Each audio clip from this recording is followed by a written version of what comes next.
I got a lot of new subscribers, but they're probably not here. But in case they watch this, I gotta explain myself. I'm a conservative atheist. What am I trying to conserve? I don't know. Maybe good family values. You know, a man and a woman getting married and having kids, white picket fence. I think that's not a bad idea. I think it's good to have role models where you have a man and a woman have kids and the kids become productive members of society. I see nothing wrong with that. And so, of course, there's many other things. But I've been running an experiment for the last couple of months, and it's really bizarre. So this is, if you're a YouTube creator, you can try this, see if it works for you. Because I'm very curious if I'm just getting lucky or not. Because YouTube likes me for some reason.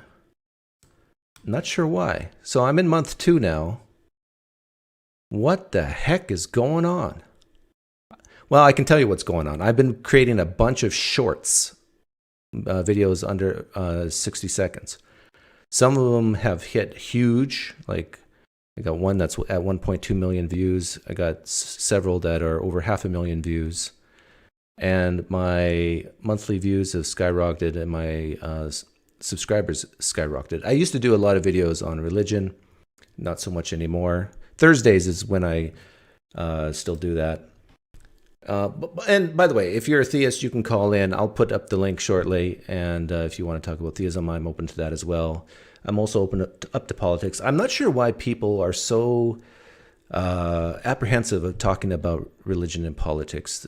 To me, those are the most interesting things to talk about, the things that apply the most deeply to one's lives.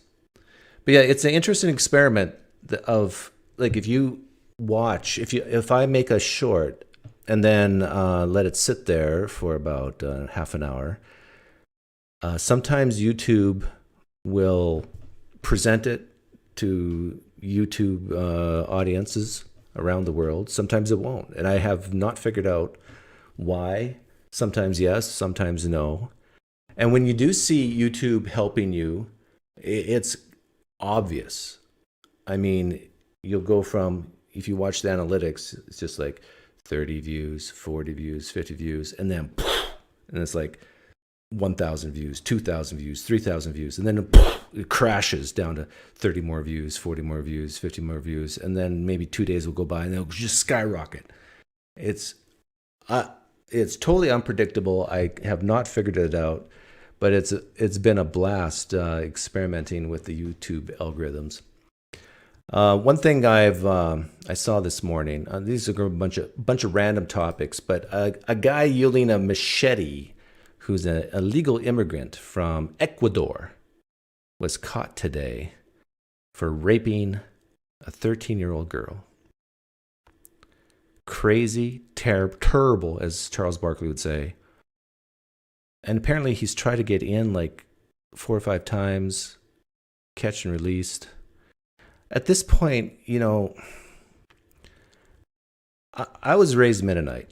I have this pacifistic nature in me. But if I was a guy on the border and I see this guy coming and I know who he is, I mean, you're better off just taking a gun and shooting him in the head. This is the problem. This is one of the main differences between the left and the right.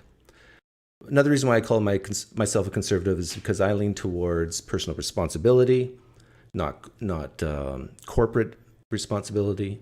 I think both exist, but personal responsibility is more important.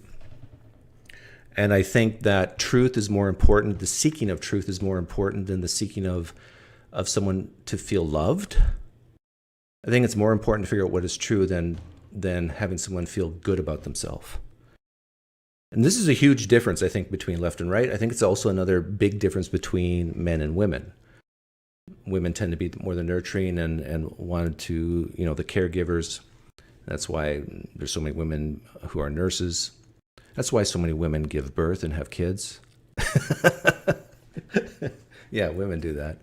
Oh, speaking of which, I made a short today on the contradictions of gender and sex, and there was a guy named Deuterocomical. He did a 14-minute video, which I thought was very well done, and showing the contradictions of some trans activists. And by the way, full disclosure, I'm a huge trans activist phobe. I'm scared of them. Don't like them. Scared of them. Think they're dangerous. So I'm a trans activist phobe. I would say I'm kind of proud of it. And so he did a 14-minute video showing the contradictions, and I did a 60-second short just a couple hours ago. And I want to play a clip of that here. And I really do think there's a lot of trans activists don't even know, they don't agree on half the stuff they're talking about. Women don't exist because men and women... Why does it automatically... don't exist because men and women dictate gender, not sex. Man, woman, girl, boy, these are gender terms. Male and female are sex terms. Okay, that's very important because you'll often hear that. Gender is a social construct, Doug. It's obvious you haven't fully comprehended this.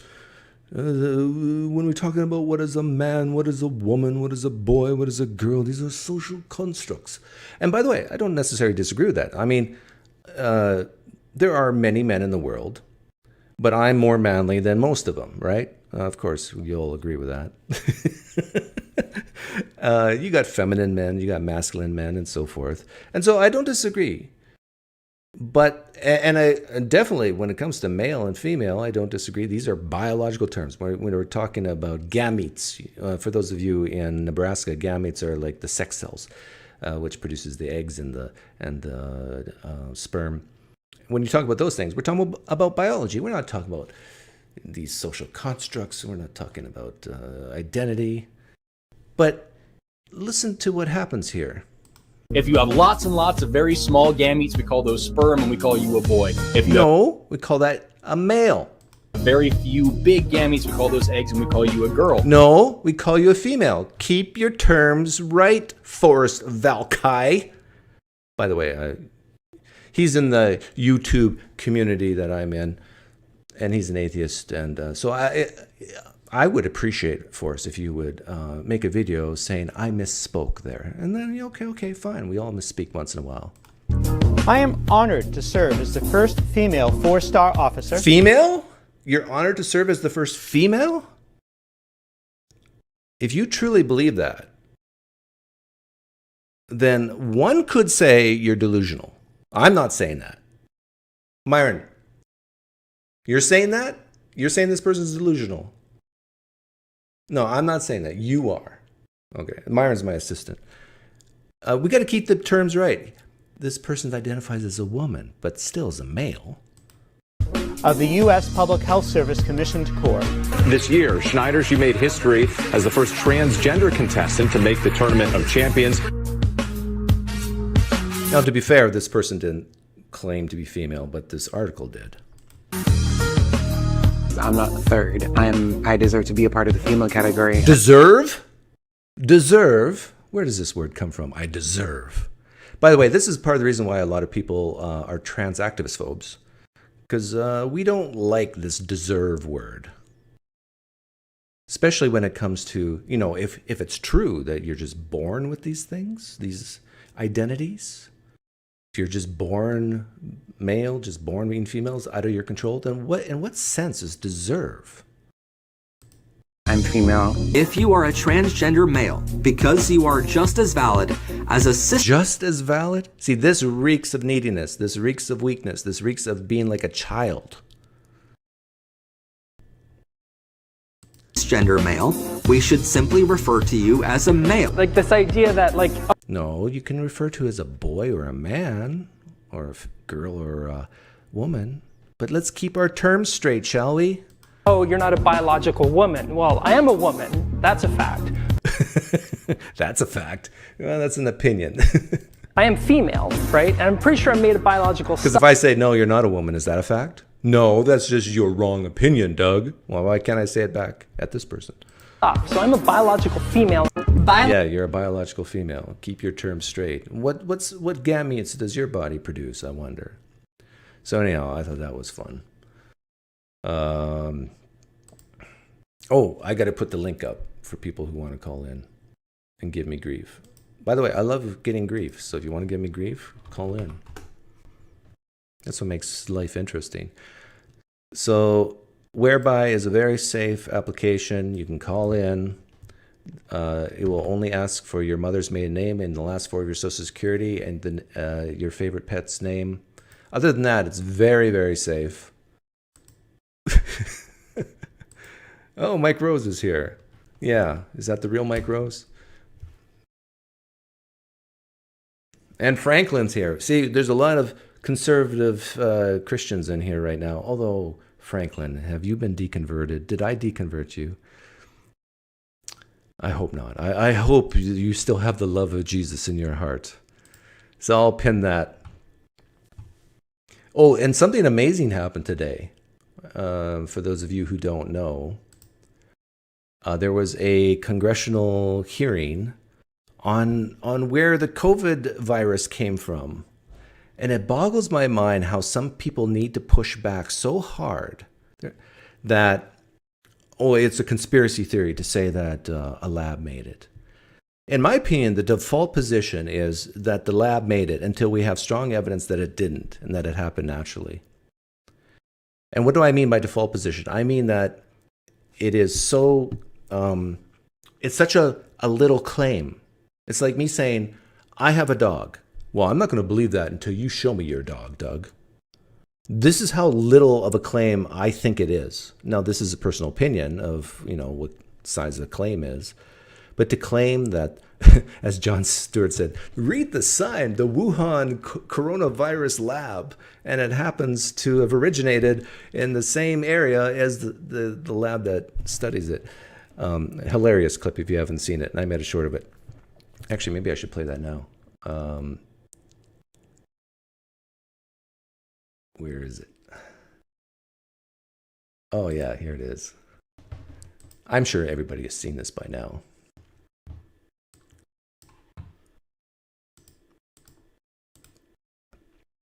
Asylum seekers to the border. Oh, that's not the one, is it? Oh, this is the one where I took his version of the Wuhan coronavirus bit, and I applied it to people who say that Biden is not responsible for the border crisis, which I thought was pretty good.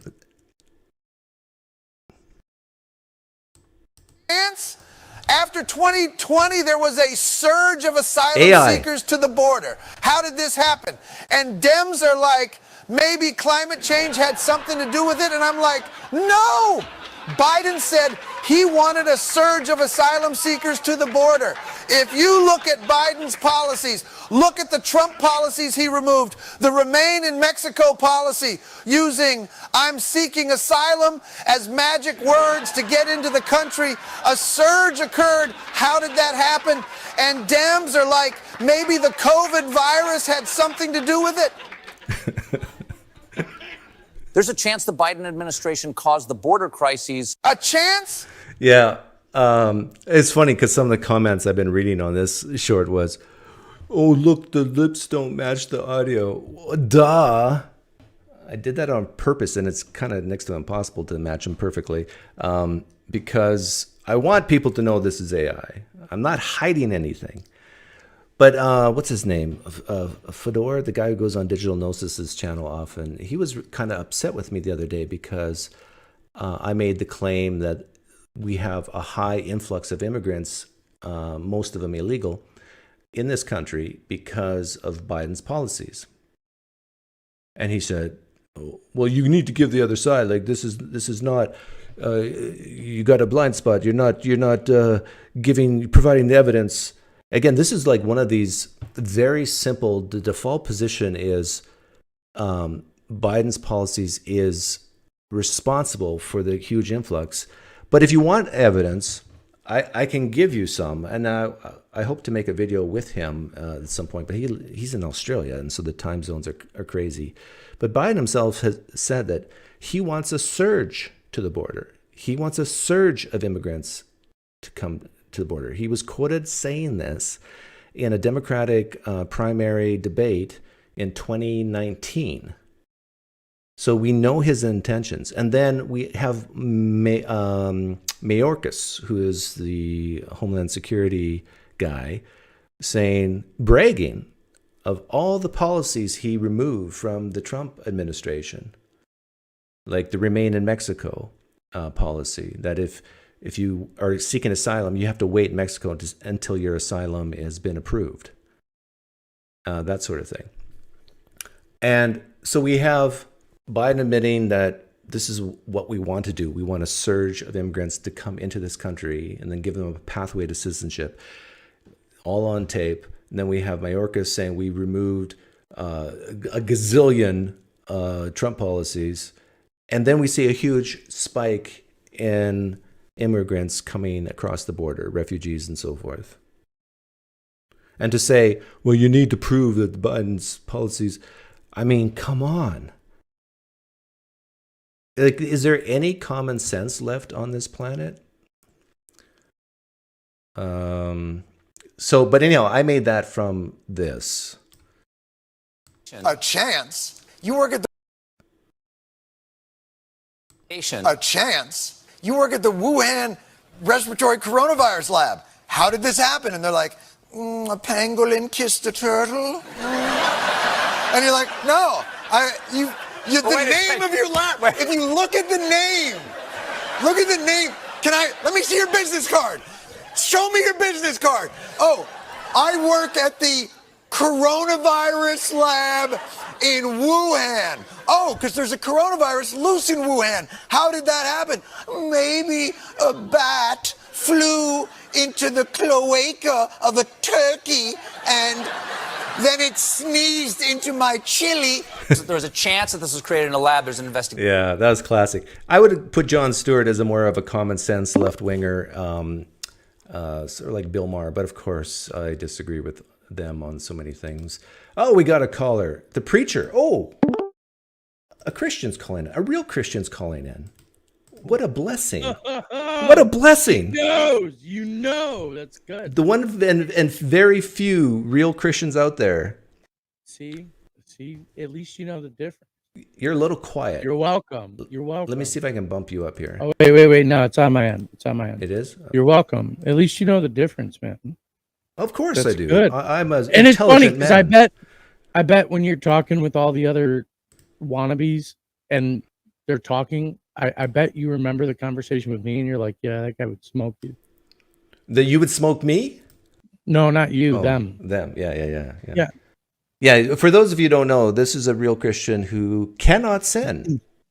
It's not possible. Because you want to quote the verse in John? Is it John? Gospel John? Which one? The verse that says that if you're a true believer, you can't sin. That's 1 John chapter 3, verse 9. Whosoever's born of God doth not commit sin. His seed remains in him, and he cannot sin because he's born of God. So the goal here, though, is because sin is bad, right? So we need more Christians in order to prevent sin. Well, you got to understand what bad is, but that's not why I'm calling you, Doug. You're talking about a fun subject. Okay, you want to talk about immigration. Okay. The border. This shit's hilarious, dude. Are you not watching all this play out? Oh, yeah. Like, what the fuck? Like, holy shit, dude. Well, where do you stand on this? I'm getting the sense you agree with me. I'm all for all of it. No, the world's gone bananas, dude. And it's about to get so much worse. So much worse. And it's scary. What do you think? It's really scary. You think there's going to be more illegal immigrants coming over? I mean, you can't top the numbers that are coming over now. And it's not from Mexico. It's from all over the world. Yeah. They're not playing, dude. Europe, Asia. This is bad, Doug. This is bad. Like, but some of them are just wanting a better life, preacher man. Bullshit. Bullshit. We all know better. And I know better. Even as a believer, I'm looking at this and I'm just like, holy shit. What's the solution? It's the precursor. Kill them all. Whoa. Back up. We don't have to kill them all. No. It's not it. It's not it. That's not, I mean, yeah, it sounds really, really crooked. But if you look at the situation in the Middle East, right? what would be the best way to just end tensions over there? Would just be to get rid of all of them. Get them off the land. No. Well, of course, Doug, of course you're you right, have but to understand. You have to understand that this is what the Bible says is going to happen. oh, you think this is end times? Yeah, well, it's no. You got a long way to go for that. But this is a little bit past the beginning of it, and it's the things that are coming next are really bad. And everything that you see, you're not wrong, dude. Like nobody's wrong about this. We all know it's coming. Well, So- but here's the thing. Like when you said kill them all, like I saw a video of a guy who came across into Arizona the other day, and he was flabbergasted of how easy it was. And he was saying, look, some of these guys are bad men. And and there's no security check, no background check. There's no nothing. But this guy who was saying that himself was an immigrant, and so you wouldn't want to kill a guy like that, right? He's saying, I'm a good guy. I just want a better life. But you got to stop these other guys who've been coming across with me. I'm not saying this is a personal preference, right? I'm saying it's going to happen anyway, man. Like, No, well, some would say if Trump becomes president, it's not. Look, nobody ever thought that there would be walls of bodies stacked up in Germany either, right? And then there was. And nobody... Like nobody wants to believe this, that humanity is capable of that kind of thing, but they are, and it's going to happen. It's happening. 100,000 people or more every year on fentanyl. Yeah, that's horrible. I've lost friends from heroin, dude. Like this isn't a fucking joke, and these people don't care, dog. They don't care. Republicans, Democrats alike. They don't care, dude. Yeah, they care about money. I think that's it. But I think there's hope, preacher man. I think there's hope. There's not. The majority of Americans realize that the immigration issue is a huge problem, and they want it fixed. But we have disagreements on how to fix it. Every politician for how many years has sworn to do, and then they don't, and they can't because they infight and they're against each other. They're divided, and the Bible talks about that too, man. Yeah, when you said real Christian, you weren't lying, man. And I love you. I want you to know that, dude. I watch you all the time. Like I really do. I know we had a rocky start, didn't we? Yeah, but you love me, and I appreciate you letting me on, man. I'm not here to fearmonger or whatever, dude. I'm not even really here to preach. I'm just here to say, like, it's happening. And you're not blind to it. You see it. Well, yeah, I maybe I'm naive, but I still hold out hope that things can change for the better. There's not. And it's only going to get worse. Just keep your eyes on Israel, man. It's bad, dude. It's bad. And all these idiot wannabe Christians, they're all quoting, like, Ezekiel 33 and all these other books. No. It's Ezekiel 21. And they're about to get destroyed for the third time. And that's it. They're not, the question that everybody really needs to ask themselves is, who are the real Jews? And once you find that answer, you find out why it's all happening. And it's really bad, dude. Well, the Jews are love you, Doug. The Jews are God's chosen people. And you know how we know that? The real ones are, yes. You know how we know that? Because they told us. Well, the Bible, they didn't say shit. Now the Bible did. I know, but the Old Testament was written by Jews. In the Old Testament, said there's no flesh Jews. There is no Jew that is Jew by flesh. It's all through it's soul. All through faith. Yeah. Faith, spirit. Yeah. Okay. Faith, and yeah. Well, preacher man, I hope you can stay encouraged and have a little bit of hope, even though you don't see it. I have all the hope in the world, Doug. I love you, dude. Okay, take care. Keep your ass out of trouble. Okay. I still have hope.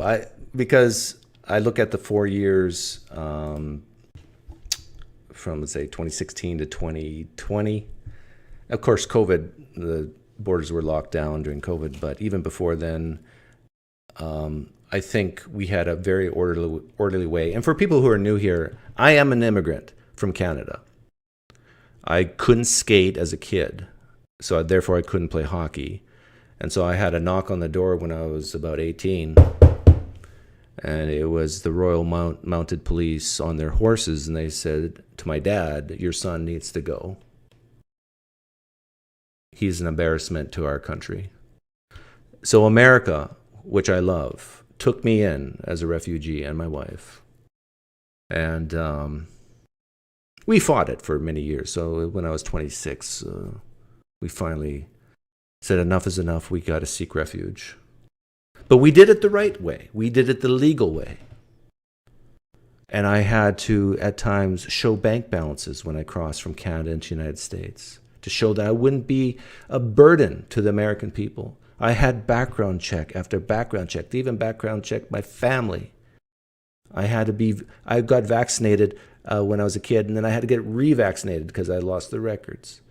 So they knew I was healthy. They knew I was a safe guy to have come in. Why can't every immigrant come into this country like I did, which is the best way? Like if you want a man to babysit your kids, I'm your guy because I've been checked out by the FBI and CIA so many times. No, you should just have a female babysit your kids. Hey, Billbo, you got me in trouble the other day. Yeah, what was that about? I'm just trying to bring love to the atheist community, you know. Oh yeah, no, you didn't do a good job. What did you do again? I think I said that. Oh, it sounds like you were watching one of Breakfast Taco's video. Oh yeah. That mentally ill guy. Yeah, that was a little strange there. He got a little offended. I think it's funny though. Regardless, I got some dopamine out of it. Yeah, for those of you who don't know, I've been running the precept shtick for years, probably over a decade, and you, Billbo, you told him that you alluded to him. You made him think that I stole something from him. Yeah, I guess so. He went a little autistic on you, so I don't know, man. I was just trying to give him a quick little shout out because I do like his method. I think his videos are pretty funny. It's a great way to like throw it back at a precept. Yeah.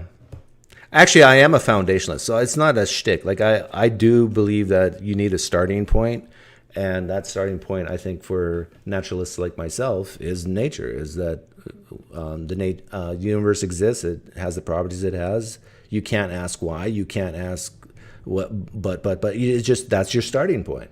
And for Christians and Jews and Muslims, their starting point is God. Is that different from a starting point of saying that I exist? Or like, how is that different? Oh yeah, see, like guys like T-Jump, he will start with "I think, therefore I am," which might I'm okay with that as well. But I would say that I am part of the universe, and not to say I'm like God or anything, but I hate pantheists. And but yeah, that to me is very similar, just a different slant to it. Okay, yeah, I tend to take that position because I mean I don't know. This all could be an illusion to me, but I guess that's a different topic. What I did want to talk about, and what I disagree with you on, is I think this wokeism, this tranny stuff, I think it's kind of burnt out and dead. Like I think it's way more relevant to talk about religion because anecdotally, okay, I feel. Oh, go ahead. No, this is good. I'm glad you called in because, so you think people like me should focus more on religion and not the politics? Yeah, and I really think the only reason why you're getting traction is because it is an election year, but I don't know. I feel like this is my anecdote speaking against your anecdote. So okay, but why talk more about religion? Because I think religion informs more people's decisions on how they vote and how they interact with society. Now we're back to politics. Well, yes, but I'm being specific about like wokeism. I guess it is, okay. To your point, it is tied together. What type of politics do you think I should speak out against? That's a good question. Because if you're saying I should talk more about religion because religion leads people to vote the way they vote, well, what's the way they're voting that you're concerned about? For me, it's stuff like boys going into girls' bathrooms in school and then saying, "Oh, you're a homophobe bigot if you say no," and in fact, we can even charge you maybe in the future with discrimination. Like this concerns me greatly as a father. Yeah, for me, I don't know. I kind of feel like I am more concerned about like things like losing abortion access, for example, versus trannies going into a bathroom. Okay. Like I feel like one is a bigger issue. Yeah, in fact, I think abortion is probably the biggest single social issue that divides left and right. And I'm a weird guy because I'm a naturalist who, since I lean towards personal responsibility, I think it's not an accident you get pregnant. I mean, the risks whenever you let that thingy go into a woman's thingy and a woman, agrees to that. You're taking the risk of getting pregnant. And so this whole thing it's an accident. But I do think that abortion prior to 10 weeks is totally okay. 15 weeks is probably the max. I do think embryos and fetuses do have value and are human beings with potential to be great productive members of society. So I don't say that they're completely worthless, but I would say that it's not that bad. And if the Republicans were to ease up on the abortion issue and say, look, and basically say what I just said, take responsibility, men and women, for having coitus.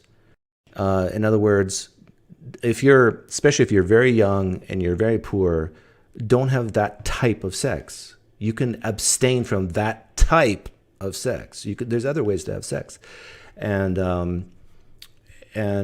yeah, if they would take a more of a middle of the road stance, I mean, Democrats wouldn't have a chance. I think the only reason why a lot of people vote left is for that one issue. Yeah, because they haven't learned about being libertarian, I suppose.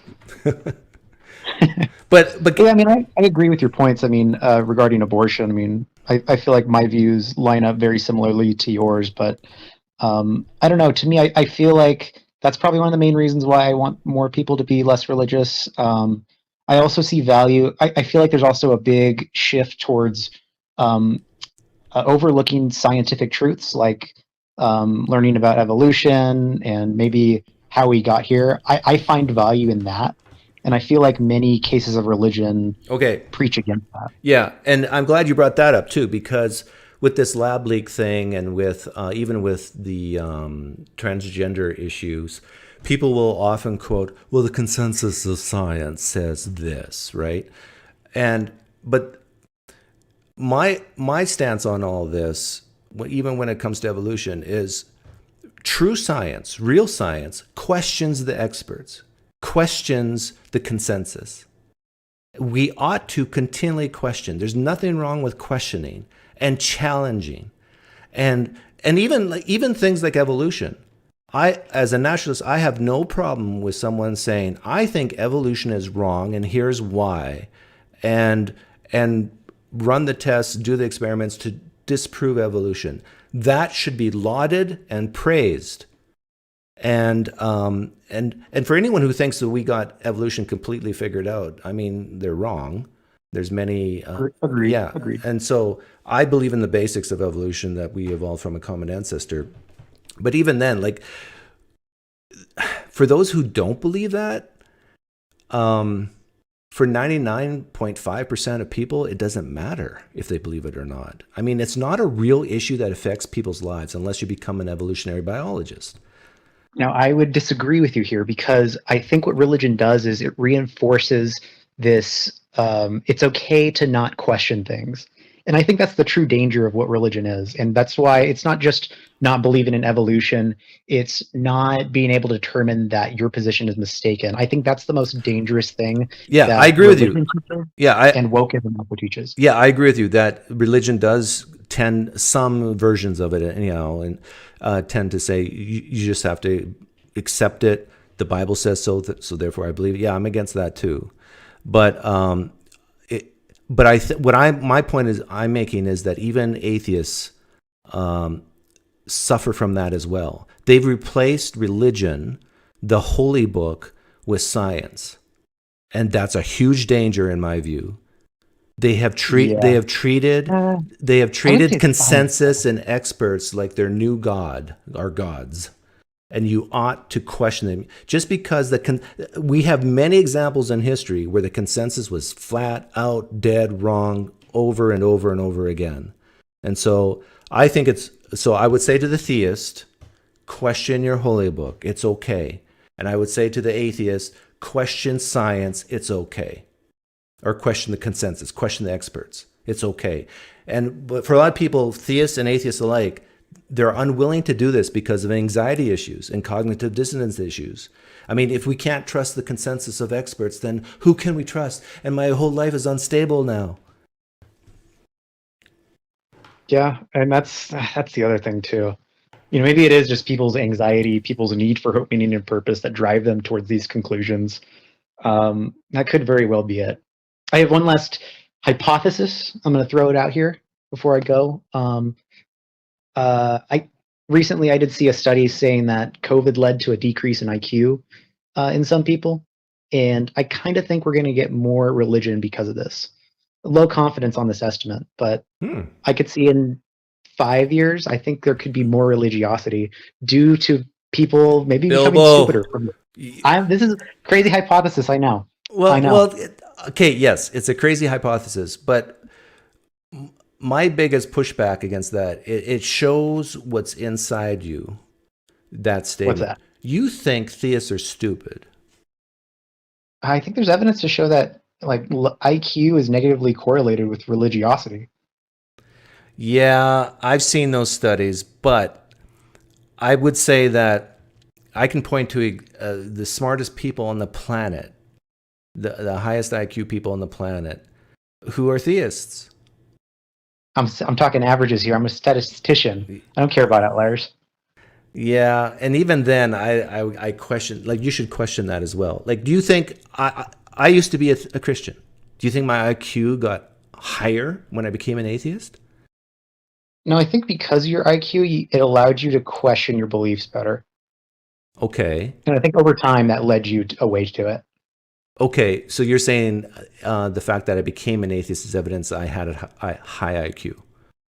Could be, yeah. Yeah, I'm not willing to go there. I mean, to me, that is so arrogant, so elitist type talk that if you're really intelligent, eventually you're going to leave religion. I think a lot of people find the default position is that a God exists, and they look at things like design, they look at things like beauty, and they say, hey, I can't prove it, but it just seems more likely to me a God exists. And I don't think that's irrational to think that.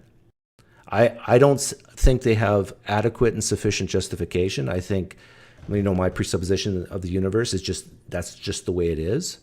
The universe can be beautiful and it can be devastating. It can have patterns and it can be chaotic. But I totally get why some people think, it just seems intuitive to me that an intelligent mind started all this. I get it. I don't think they're dumb for thinking that. Do you? No, not necessarily. It's more so the lack of the ability to say that they could be mistaken. I think that for me, that's how I determine if someone is or isn't intelligent, is based on that. If what you're saying, I think it's a good reason to form a hypothesis that a God could exist. But to me, what qualifies someone as maybe lower IQ is the lack of that inability to show that they're mistaken. So what you're really saying is are you a smart guy?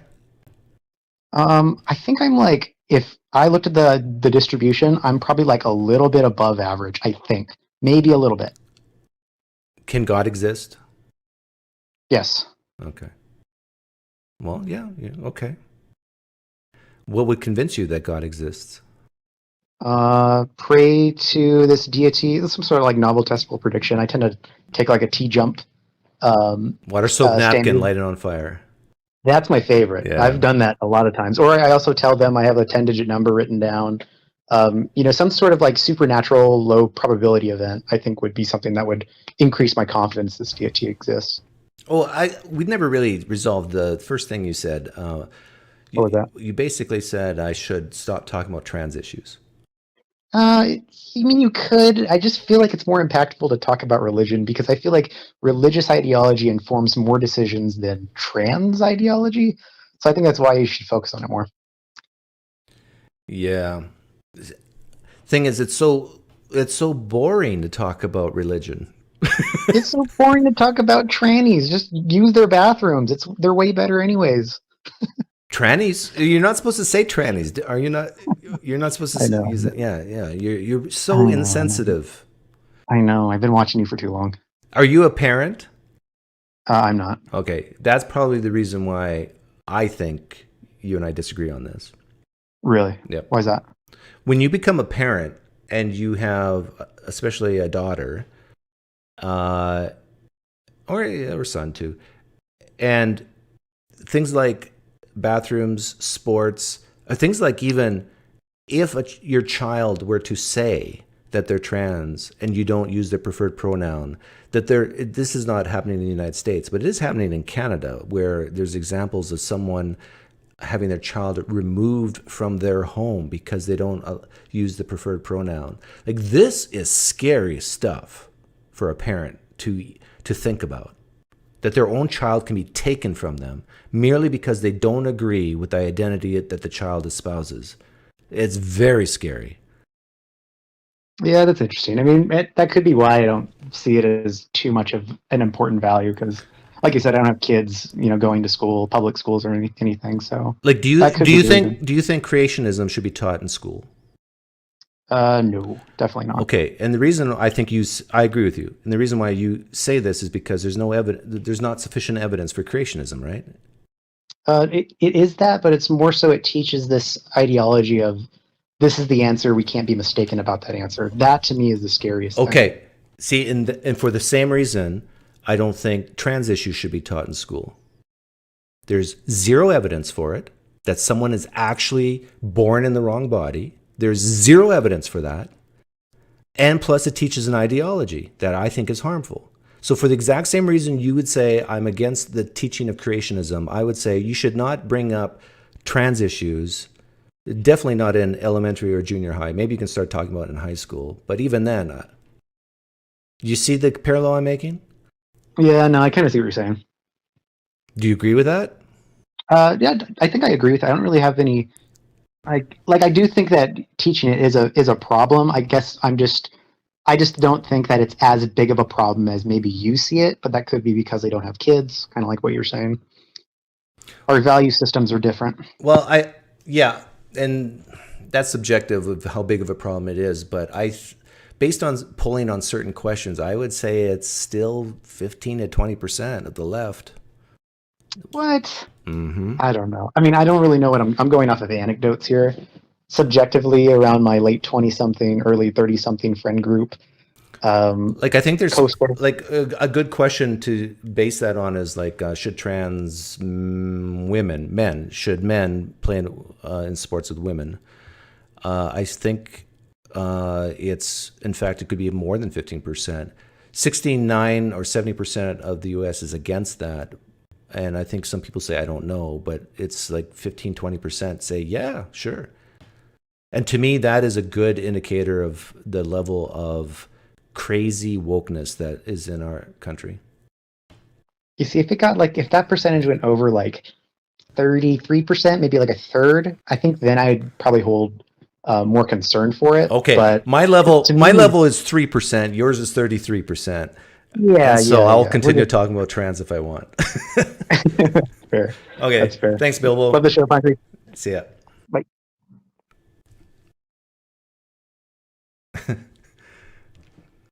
Oh, that was fun.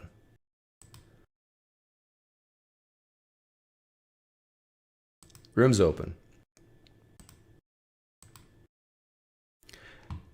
Yeah. Speaking of anecdotes, Billbo brought up some anecdotes. Another thing that I've personally witnessed with my own eyes through my son, going to shows. He's in drama, theater. Just seeing kids so confused, saying they're non-binary or trans, and then by the time they're seniors in high school, they're not. It's like trans women are real women for now. Hey, Diego. Hello, Doc. How are you doing? Good. What's up? I'm fine. How are you? I'm good. What's up? Last time you reviewed a debate between Alex and the other guy. Oh, Alex O'Connor and Dinesh D'Souza. Yes. Yeah, that was fun. And I always find really engaging your comments on the debates or any videos that you check. So for today, I send you, because you have always talked on marriage before, and you have given your own advice. I think this is value. I know it's very long, but it has time stamps that you like. So maybe you 86% of people who divorce remarry. Why sex is causing divorces. You want me to go through this video sometime? No. It's too long. But maybe you can check the points that you make. You can see that are interesting, and maybe you can make some comments on it. Okay, yeah, I'll take a look.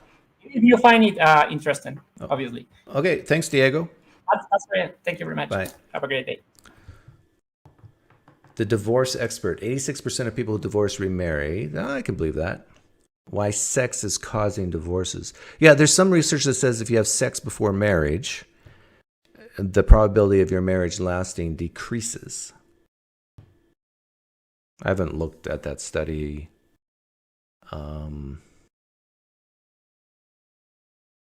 Yeah, what I've taught my own kids is that, and my wife and I differ on this, of course, because she's a Christian, but I think, of course, it's not a sin because I don't believe sin exists. In order to believe sin exists, you have to believe a God exists. But I would just say that it's good to wait until you're ready, especially for girls, and that that love is a commitment. Love is a choice. It's not a feeling. And so often kids have sex, especially girls have sex, to feel loved and cherished. That's a huge problem. Boys, it's not so bad because they can have sex just to, it's basically no different than a pedicure or a massage. I mean, it's just to get physical gratification. But for a woman, for a girl, it's more to get connection. And that's why it's way, the stakes are higher. How long do I plan to be streaming? I'm not sure, Coherence. Depends on how many people call in and how much fun I'm having. Why, you're thinking of coming on later? But I do think that one of the best concepts that we can get across to young people today is that your feelings matter, but not that much. And that if you want this thing called true love, it's a choice you make. Another piece of advice about marriage I have is, so if you're a young person listening, you're thinking about getting married, let's say you're a gal, you look at the guy and you look at his faults and you assume his faults are going to get 20% worse. Then you look at this guy that you're thinking of marrying and you look at his positive points, his attributes, and imagine they drop 20%. And if you still want to get married to that guy, then get married. And same for the guy with the girl. Imagine this girl's going to get 20% fatter.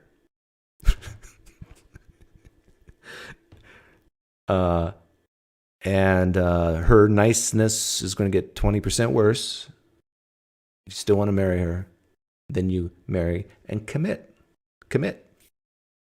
And when you wake up in the morning, you feel like, I don't feel like I love this person anymore. You just slap yourself in the face. Who cares what you feel? You made a commitment. Doug, there are no girls on here. Oh, you'd be surprised, Mike. There's a lot of Christian women who love to watch an atheist talk. A manly atheist. What's that, Myron? 15% of women who watch this show are Christian women? Yeah. That's what the head office in Wichita said. How do they know that? Oh, they did polling. What's the sample size? 1,000. They called 1,000 evangelical Christian women up. Said, do you watch the PineCreek channel? Interesting.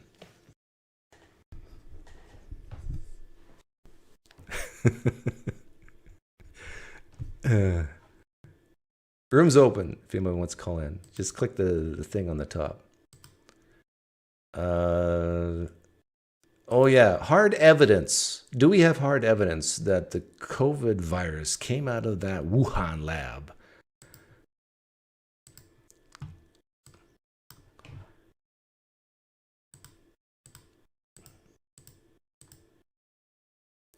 Let's see if we do. To this.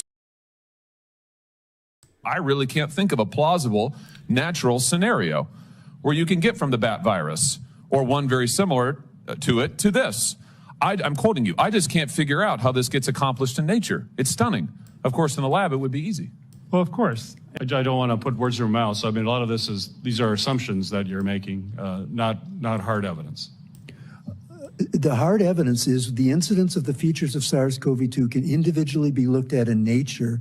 They can be identified with the frequency in nature, and then you can say, what is the chance that each of these were combined in one virus at the same time? This is what virologists do all the time in looking for origins. And when you do that, you conclude that it has a 1 in a billion chance of coming from nature, and it meets all 7 criteria of the diffuse grant. Yeah, to me that's pretty slam dunk. It's what's the probabilities this came from nature and what's the probability a lab made it? And then you compare those two probabilities. Is it harder than that? I often ask the what's more likely question to theists. What's more likely, that Jesus walked on water or a book just says he did and people make up stories? We have many examples of people making up stories, claiming things are true that are not. What's more likely? What this PhD guy was talking about is that there's like 7 different criteria or features of the COVID virus that are that if it were to happen naturally, it was a 1 in a billion chance, but it's easy to make in the lab. So what's more likely? And the fact that it originated within a few square kilometers from the lab. Shifting gears. This lady, she makes a good point about Joe Biden. So Joe Biden has been freezing up, according to some. He's been like wandering, according to some. And it makes a lot of Democrats unhappy that people on the right are pointing this out. In fact, there's something inside them that wants to lash out and say, well, Trump's doing this too. And I know you are, but what am I type of argument. And this lady named, what's her name? I don't know. Is your nominee. Any dog that you think I have. She makes a good point. For the Democrats to stick with Joe Biden as their nominee. I have no dog in this fight. I hope you guys run Joe because I think he's the easiest candidate to beat. So when you say, oh, it's us that are trying to make it seem like he's old. No, if you leave the guy in, it's much easier for my guy to beat him. Okay, I think what the writing on the wall is you're going to swap him out. You being the Democrat Party are going to swap him out. I'm far more concerned about a different Democrat being the nominee against Donald Trump. I hope that Joe Biden is your nominee. Any dog that you think I have in this fight of beating the drum that he's old. No, Brian, I just have eyes and ears and I am lucid enough to understand what I'm seeing. There is nothing. Yeah, we can all see it. And there's some people on the left, very progressive people on the left, like Cenk Uygur, is that his name? Who will admit, yeah, like if you want to have a hope of beating Trump, you need to swap out the candidates. And I've made a prediction, I don't know, 6 months ago that I wasn't very confident on this, but I think that there's still a good chance that the ticket won't be Biden versus Trump. We'll see. But we're running out of time. So if the Democrats are going to swap out Biden for someone else, what do they got? Maybe another month left to do it? Killed her as it is today. I mean, never. The fact of the matter is that this has never been a court that's been this far out of step. And by the way, when we said after the decision that overruled Roe v. Wade, the Dobbs decision, you had Clarence Thomas talking about the fact that there are going to be other things we should reconsider. That's how the American system of justice works. And it's reckless, it's dangerous, it's irresponsible just because they don't like the verdict. Our justice system has endured for nearly 250 years. And it literally is the cornerstone of America, our justice system. The justice system should be respected. The Supreme Court has never been as out of kilter as it is today. The justice system should be respected. The Supreme Court has never been more out of kilter. Yeah, I watched this a few days ago about, no, it was 2 days ago, about Biden saying, basically complaining about the Supreme Court and the decision of Roe v. Wade being overturned as a right. By the way, that doesn't mean abortion's illegal in this country. It just means it's not a right in this country, a constitutional right. And so he's kind of questioning, which is okay, but he's questioning and saying it's out of kilter and that things need to be changed. And I remember listening to this and thinking, but yet he seemed to just not question the Trump trials. Interesting. Selective questioning, right? So when you don't like a court's decision, and when you do like the court's decision, you know, it's human nature just to say, oh, maybe we need a new Supreme Court. Maybe we need to swap out some justices. But it's hard to say, well, maybe Trump in a blue state with a blue judge and blue jury, maybe it's not the most fair thing. And would this ever have happened to someone other with a name other than Trump? Probably not, with the hush money trial. So I love making shorts like this and showing the tension.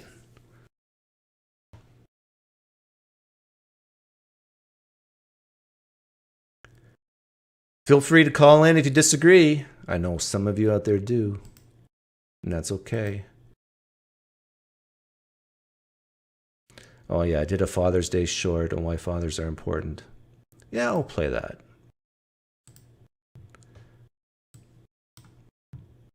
Growing up without their fathers. NYEP is a housing program for homeless girls ages 18 to 24.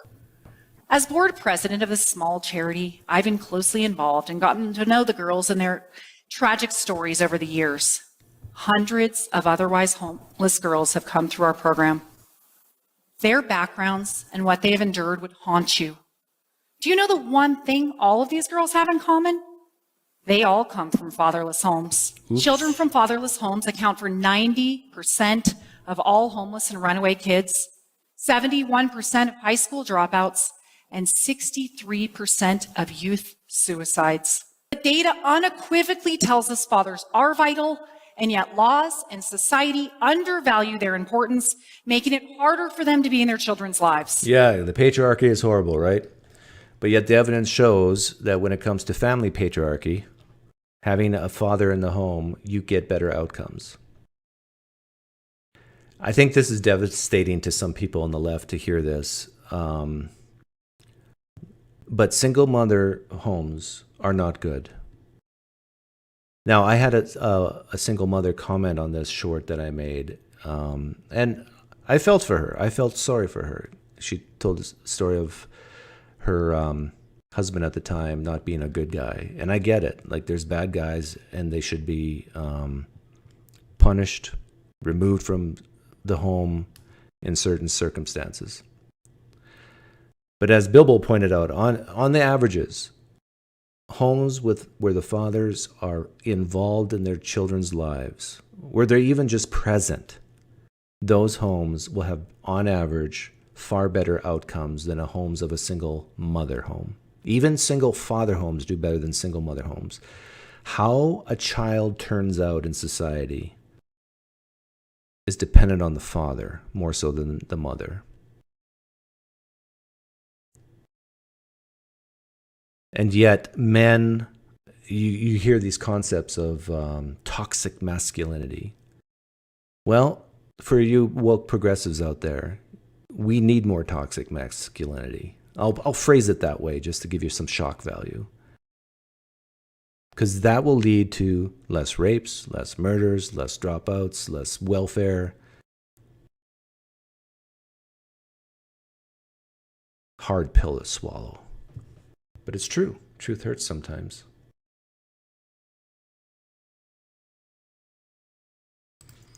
Yes. Now, when it comes to Biden's mind, his coherence,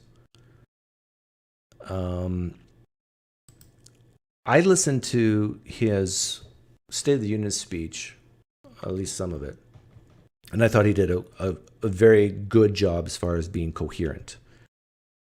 And so the question has arisen in my mind, at least, and other people have risen the same question. Is Biden on drugs in certain situations? Because you see with your own eyes, you hear with your own ears, one Biden, and then on the next instance you hear him, the incoherent Biden, and in the next instance you hear a coherent one. We keep going. Here's an example. So long as it was denied, our freedom can never be secured. Of Putin's kleptocracy,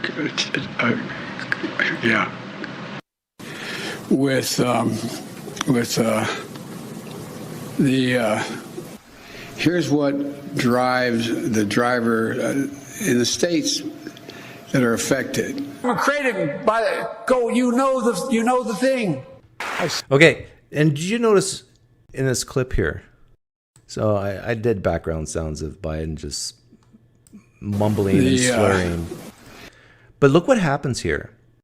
It's almost like the world leaders, this is at some G7 conference.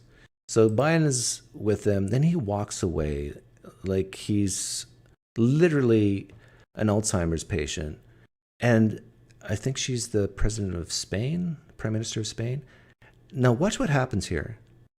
It's like they all know Biden's not well, and they surround him to keep him from wandering off. That's what it appears like to me. And then on the next instance, he does this. Know the thing. I say to the American people, when America gets knocked down, we get back up. We keep going. That's America. That's you, the American people. It's because of you America's coming back. It's because of you our future is bright. It's because of you that tonight we can proudly say the state of our union is strong and getting stronger. This ad was brought to you by the makers of Adderall. I couldn't resist. I put that part in there at the end of this ad is brought to you by the makers of Adderall, because that's what you would expect for someone to sound like who's on Adderall. You guys know Destiny, right? The YouTube creator. I think he's on Adderall once in a while. I mean, he speaks fast. He can speak loud at times. This is why Trump, I think, wants a blood test or a urine test before or after the debate. Let's see, okay, what stimulants are you on here? And there's going to be people listening to me right now on the left who say, this is outrageous. Where's your evidence to say that he's on Adderall?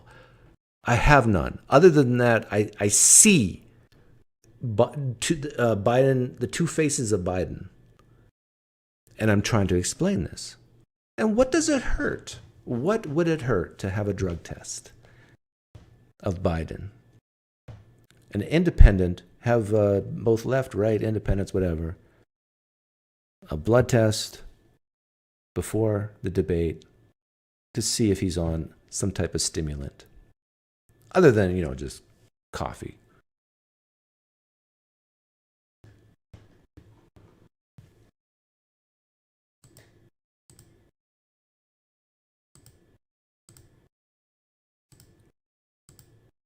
Room's open. Feel free to call in. Half my brain tied behind my back to make it fair. Oh, yeah. Alex O'Connor talking to Dinesh D'Souza. I made a short on that. I thought it'd be boring, but it was actually fun to watch.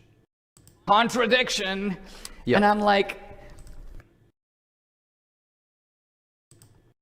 let the guy in through the roof who had to be healed. Contradiction. Yep. And I'm like, is this your way of trying to say the Bible is not true? Yes, it is. The Old Testament. Yes. Okay. It's precisely. And in that instance, not just a historical contradiction, but a spiritual and theological one too. Actually, no, it actually wouldn't. Come on. It wouldn't. I'll tell you why. You don't think that's a contradiction? No, it's not a contradiction at all. Because The gospel writers are constantly contradicting each other. No, drawing. Earth was formed about 4.5 billion years ago. That is much later than the sun. The gospel, the Old Testament account, the Hebrew Bible account tells us that it was the other way around. So it got that bit wrong. I gotta play that in slow motion.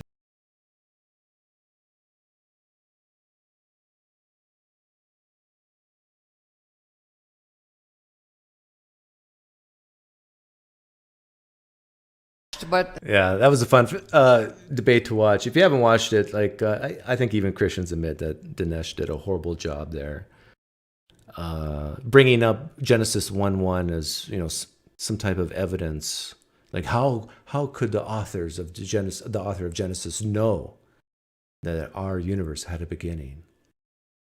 But that same author said that the earth was formed before the sun. Yeah.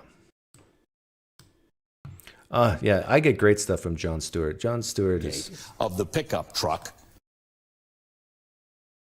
Asked not to show the image from this video. Disturbing video. Of its violent Warning. and disturbing nature. Warning. I can't imagine how devastating this footage must be. Image of President Joe Biden hogtied on the back of a pickup truck.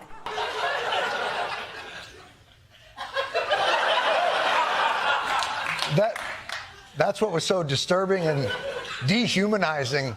You wouldn't show it on television, and an airbrushed Biden decal on the back of a truck? Aren't you the same networks that show reruns of 9/11 every year? It's a doctored image, but it's plastered on the tailgate of the pickup truck. So if you're driving behind it, it would appear as if Joe Biden were actually restrained on the vehicle's flatbed. But if you do think that, I should also probably explain to you that trucks also don't actually have testicles. It's just... In our editorial discussions this morning... Like, how stupid do MSNBC viewers have to be to not laugh? I mean, you gotta laugh at this. The decal makes it look like Joe Biden is actually hogtied on the back of a pickup truck. My goodness. Oh yeah, this is what I was talking about with the Preacher Man.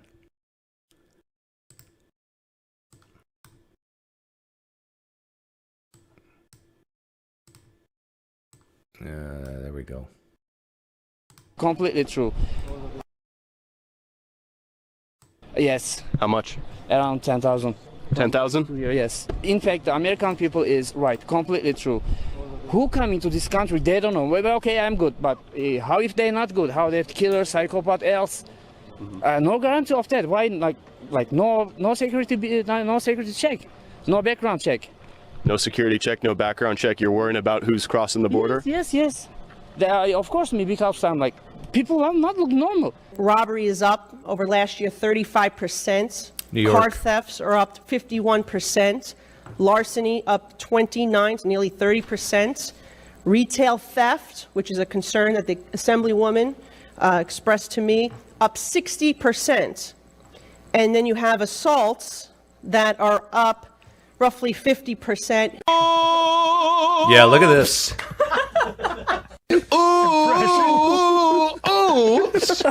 Cartel member mocking the border guards, bringing people across. So it's like, this is why I think highly compassionate people should not be in charge of law and order. Like, so often you'll hear President Biden use words like, we should have a humane immigration policy. I'm tempted to say, no, we shouldn't. We should have an immigration policy that's effective. And sometimes that means that we let people die. But for certain people, they can't go there. They can't. We have to save the world.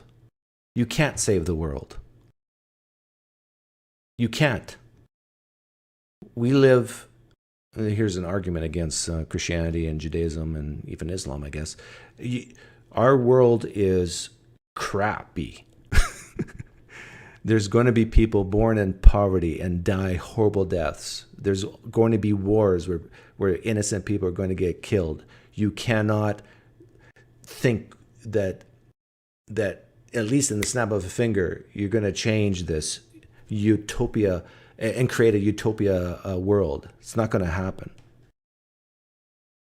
And so if you want to use, okay, this is how I would try to talk to someone who's high on the compassion scale, empathy scale is, look, if you have real compassion, real empathy for your country and for people, and you want to prevent murderers, rapists, burglars, robbers from coming across, if you prevent them from coming across, you're showing your humanity, your compassion to the U.S. citizen who already lives here. Show compassion towards your own citizens, please. But I do admit that this is a moral dilemma. It's a dilemma between what's best for the country versus what's best for certain individuals, certain immigrants, certain refugees. And sometimes those are not aligned. Sometimes what's best for the country means that other people will have to die. That's a moral dilemma.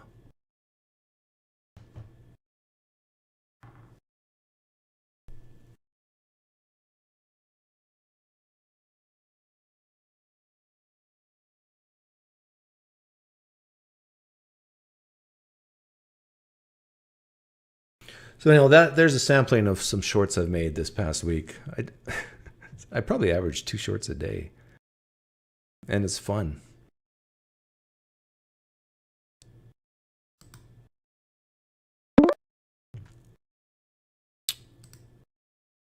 Oh. My favorite liberal. Oh, you're my favorite too. Yeah. Well, good to hear from you again. Thanks. You know, last time we talked, you said you think you're turning me more conservative, and I got to give you a give right here. I think I got something for you. You are turning more conservative because of me? Well, yes. So I'm gonna give you something. You ready for it? Yeah. Hit me. I think we should lock Hunter Biden up and lock Trump up. Oh. Lock them both up. Do it. Okay. Okay. I don't know if you agree or disagree. Well, I think Trump would get great treatment in jail. Yeah, but if we lock him up for 10, 15 years, he's not going to do much when he comes out at 92. I think it would be kind of cool for our next president to be declared president while he's in jail. I think that'd be cool. Well, I will also give you this. The cognitive decline of Joe Biden is scary. Anyone who denies when he's off staring into space, we need someone to replace him fast. I don't know what's going to happen during this debate, but it might be one of the craziest things we've ever witnessed. Okay, so you're one of these left-wingers who agree that you don't try to whitewash his decline. It was bad a few years back, but seeing him stare off into space, pause for 5, 6, 7, 8 seconds when he's completing a simple sentence, not really gathering his thoughts. There's multiple instances, and they're becoming all too common. And you can kind of tell he has handlers who kind of pull him aside, and you're like, okay, come this way. We're going to take you out of the limelight now. It's apparent. It's obvious. Okay. So we're agreed there. Let's talk about what we disagree then about the Trump being locked up. Do you ever use QuickBooks? Have you ever used QuickBooks? Have you ever used any accounting software? No, I use Excel spreadsheets, but okay. Well, I do. I use QuickBooks once in a while, and if you look at the expense drop-down box, and this is true. I'm not lying to you. You will not find a hush money option. So it's just 36 filing errors or 34 filing errors? Well, 34 what? I mean, and here's my other question for you. Sure. Do you think someone who's heard Trump say stuff like women who are around famous people and billionaires, they let the man grab them by the pussy? Okay, they've heard Trump say this. Prior to the 2016 election, do you think that if they heard that Trump paid off a prostitute to be quiet, that all of a sudden they'd say, oh, I was going to vote for Trump, but now I'm not? Do you think not that? One bit. You don't not change them one bit. It won't change. Okay, anything. So if it's not going to change a person's mind, in your opinion, and if what we have here is we can't choose the hush money option on QuickBooks, then what exactly did Trump do wrong? Well, when it comes to the campaign finances, it was Michael Cohen who I think he took out a loan on his house. So Michael Cohen took the money out to pay the money to Stormy Daniels, which Trump then paid him back in individual payments. And so when you look at it, is that illegal? It's in. Cohen went to jail over it. So Cohen served 2-3 years in jail. He went to jail over that? I think it was campaign finance violations is what Cohen, not Conan. Cohen went to jail over. Okay, so tell me what Trump did that was illegal then. So as you mentioned, it's usually not a felony when you have 34 counts of documents was his issue basically. So our filing documents, whatever. So the issue is with it that it is in connection to a crime that these finance errors occur. Okay, it's for falsifying records. Correct, falsifying documents, yeah. Falsifying documents that led to a crime, and the crime is election interference. That's my understanding. Yeah, which is through campaign finance violations, I believe, of Cohen. Like it's connected to that. Like, yeah, we're at the same point. Yeah, see, to me, all this is so incredibly fuzzy and subjective because the falsifying records part in itself is not illegal if it doesn't lead to a crime, correct? Correct. I want to throw in one thing real quick. What's really ironic or funny is you're watching Dinesh D'Souza, who was pardoned by Trump for campaign finance violations. So Dinesh, I think, was facing jail time, and then Trump pardoned him. But keep going. Yeah, and so I think for most people, like for myself, I view what Trump did as, even if you were to say it's unethical, I don't see a crime here. I see, and this whole idea of like money being transferred from one place to another.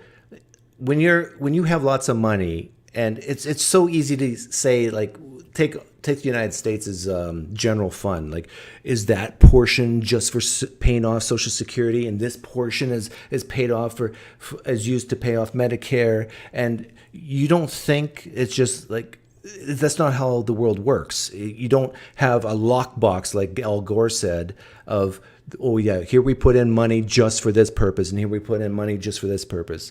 And so we just have an issue of there is no drop box for hush money. So they put it as legal fees, which it was, paid to a lawyer. And so then the question is, did it lead to a crime? And if you say the only crime possible here is election interference, right? I agree to that. Yeah, but that is so subjective, especially when you admit that how exactly did it interfere with an election? Like if the vast majority of Americans would not have changed their mind whether they're going to vote for Trump or not based on this information, then what are we talking about? Well, what I really wish is we had the rest of the stories that were kind of quashed. Like apparently there's a Trump love child. There's a lot of stories that apparently were killed off due to Trump just paying out money. Again, so but do you think this would change the outcome of an election? You know what, Hillary really sucked. One of my things I tell people is I wish Trump did lock her up. I mean, I wouldn't mind. Lock her up too. You're old enough to remember Clinton, right? And the hush money he paid. He did, didn't he? To Paula Jones. Right? Paula Jones, there we go. Yeah. Yeah, lock him up too. And he was on Epstein's plane with Trump. And Trump See, but it's easy to be consistent now as a as a left winger now and say, yeah, lock up Clinton too. But back then, I mean, for any if a right winger were to say lock him up, you know, the Democrats back then were just, oh come on. Remember Bill Maher? He would say it's about sex. Like, what are you guys talking about? I am disgusted by Bill Maher. I think he's wildly inconsistent. I promise you, I've always been kind of the moral left, I would say, where I won't vote for someone if I don't like them. Now, that might sound crazy, and I like Bernie. I think I've told you that. But if I think someone is a deplorable person, to use Hillary's words, and she's deplorable, I won't vote for them. Okay. So you're a big Bernie fan. Yeah, I don't like all his ideas, and I really... Here, I'll give you one too. I really think when it comes to economic stuff, there are too many people. There are people who are hurting and there are people who are abusing the system. And we need to distinguish between those who hurt and need help and those who abuse the system, who will never try to make more of themselves than just taking away from others. Taking away from others, like through taxation? Well, we all get taxed. What I mean by that is you take someone who has no ambition to do anything, and they're 25, 30, 35, 40 years old, and they plan on just basically taking in benefit after benefit, using every program they can. But these programs should be there to help people through tough times, such as like unemployment. You're not meant to be on unemployment for years. You're meant to go on unemployment, find a job, and then go off unemployment. So I think our programs need to be more focused on getting people the help they need, rather than creating an infrastructure for them to live off of for very extended periods of time. Well, yeah, I'm against people being on welfare for their, for years. I agree with you there. But I do think some people will always be burdens to society. Do you agree with that?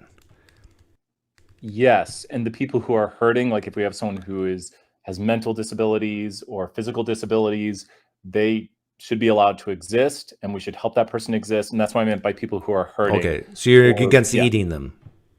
Say again. You're against eating them. No Soylent Green in my world. No Soylent Green. It's people, from what I hear. Yeah. So.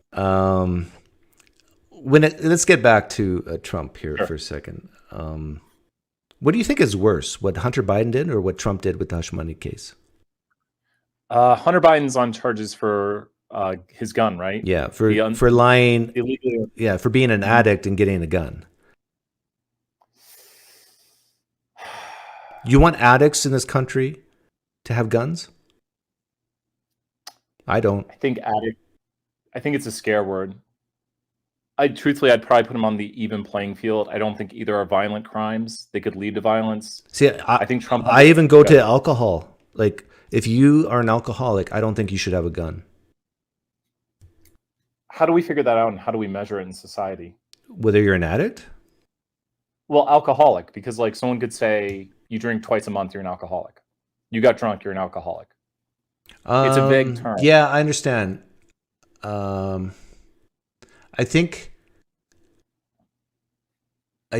guess you could go to their doctor and ask if they've, sought help. If they've admitted it in the past, that's a pretty good thing. But if they haven't admitted it and they still are alcoholic, I think you can do background checks. Have they ever done a DUI? But I would say I would go as low as alcoholism and definitely as high as heroin and fentanyl and other things. Like, we do not want people who lose control of their faculties having a firearm. Because what if a guy is on a drug, not in complete control of himself, has a gun concealed, loses his temper and kills someone over nothing? I think that's possible with any individual. I think it's very probable. So you think it's more likely with addicts? Definitely, because an addict has a higher degree of less control, has less control than someone who is not an addict. Like, if you're on a substance at that time, like if just put yourself in a room and I tell you, would you rather be in a room with a guy with a gun who's on drugs, or a guy with a gun who's not on drugs, completely sober? Like, it's a no-brainer, right? Can I pick a sober bear?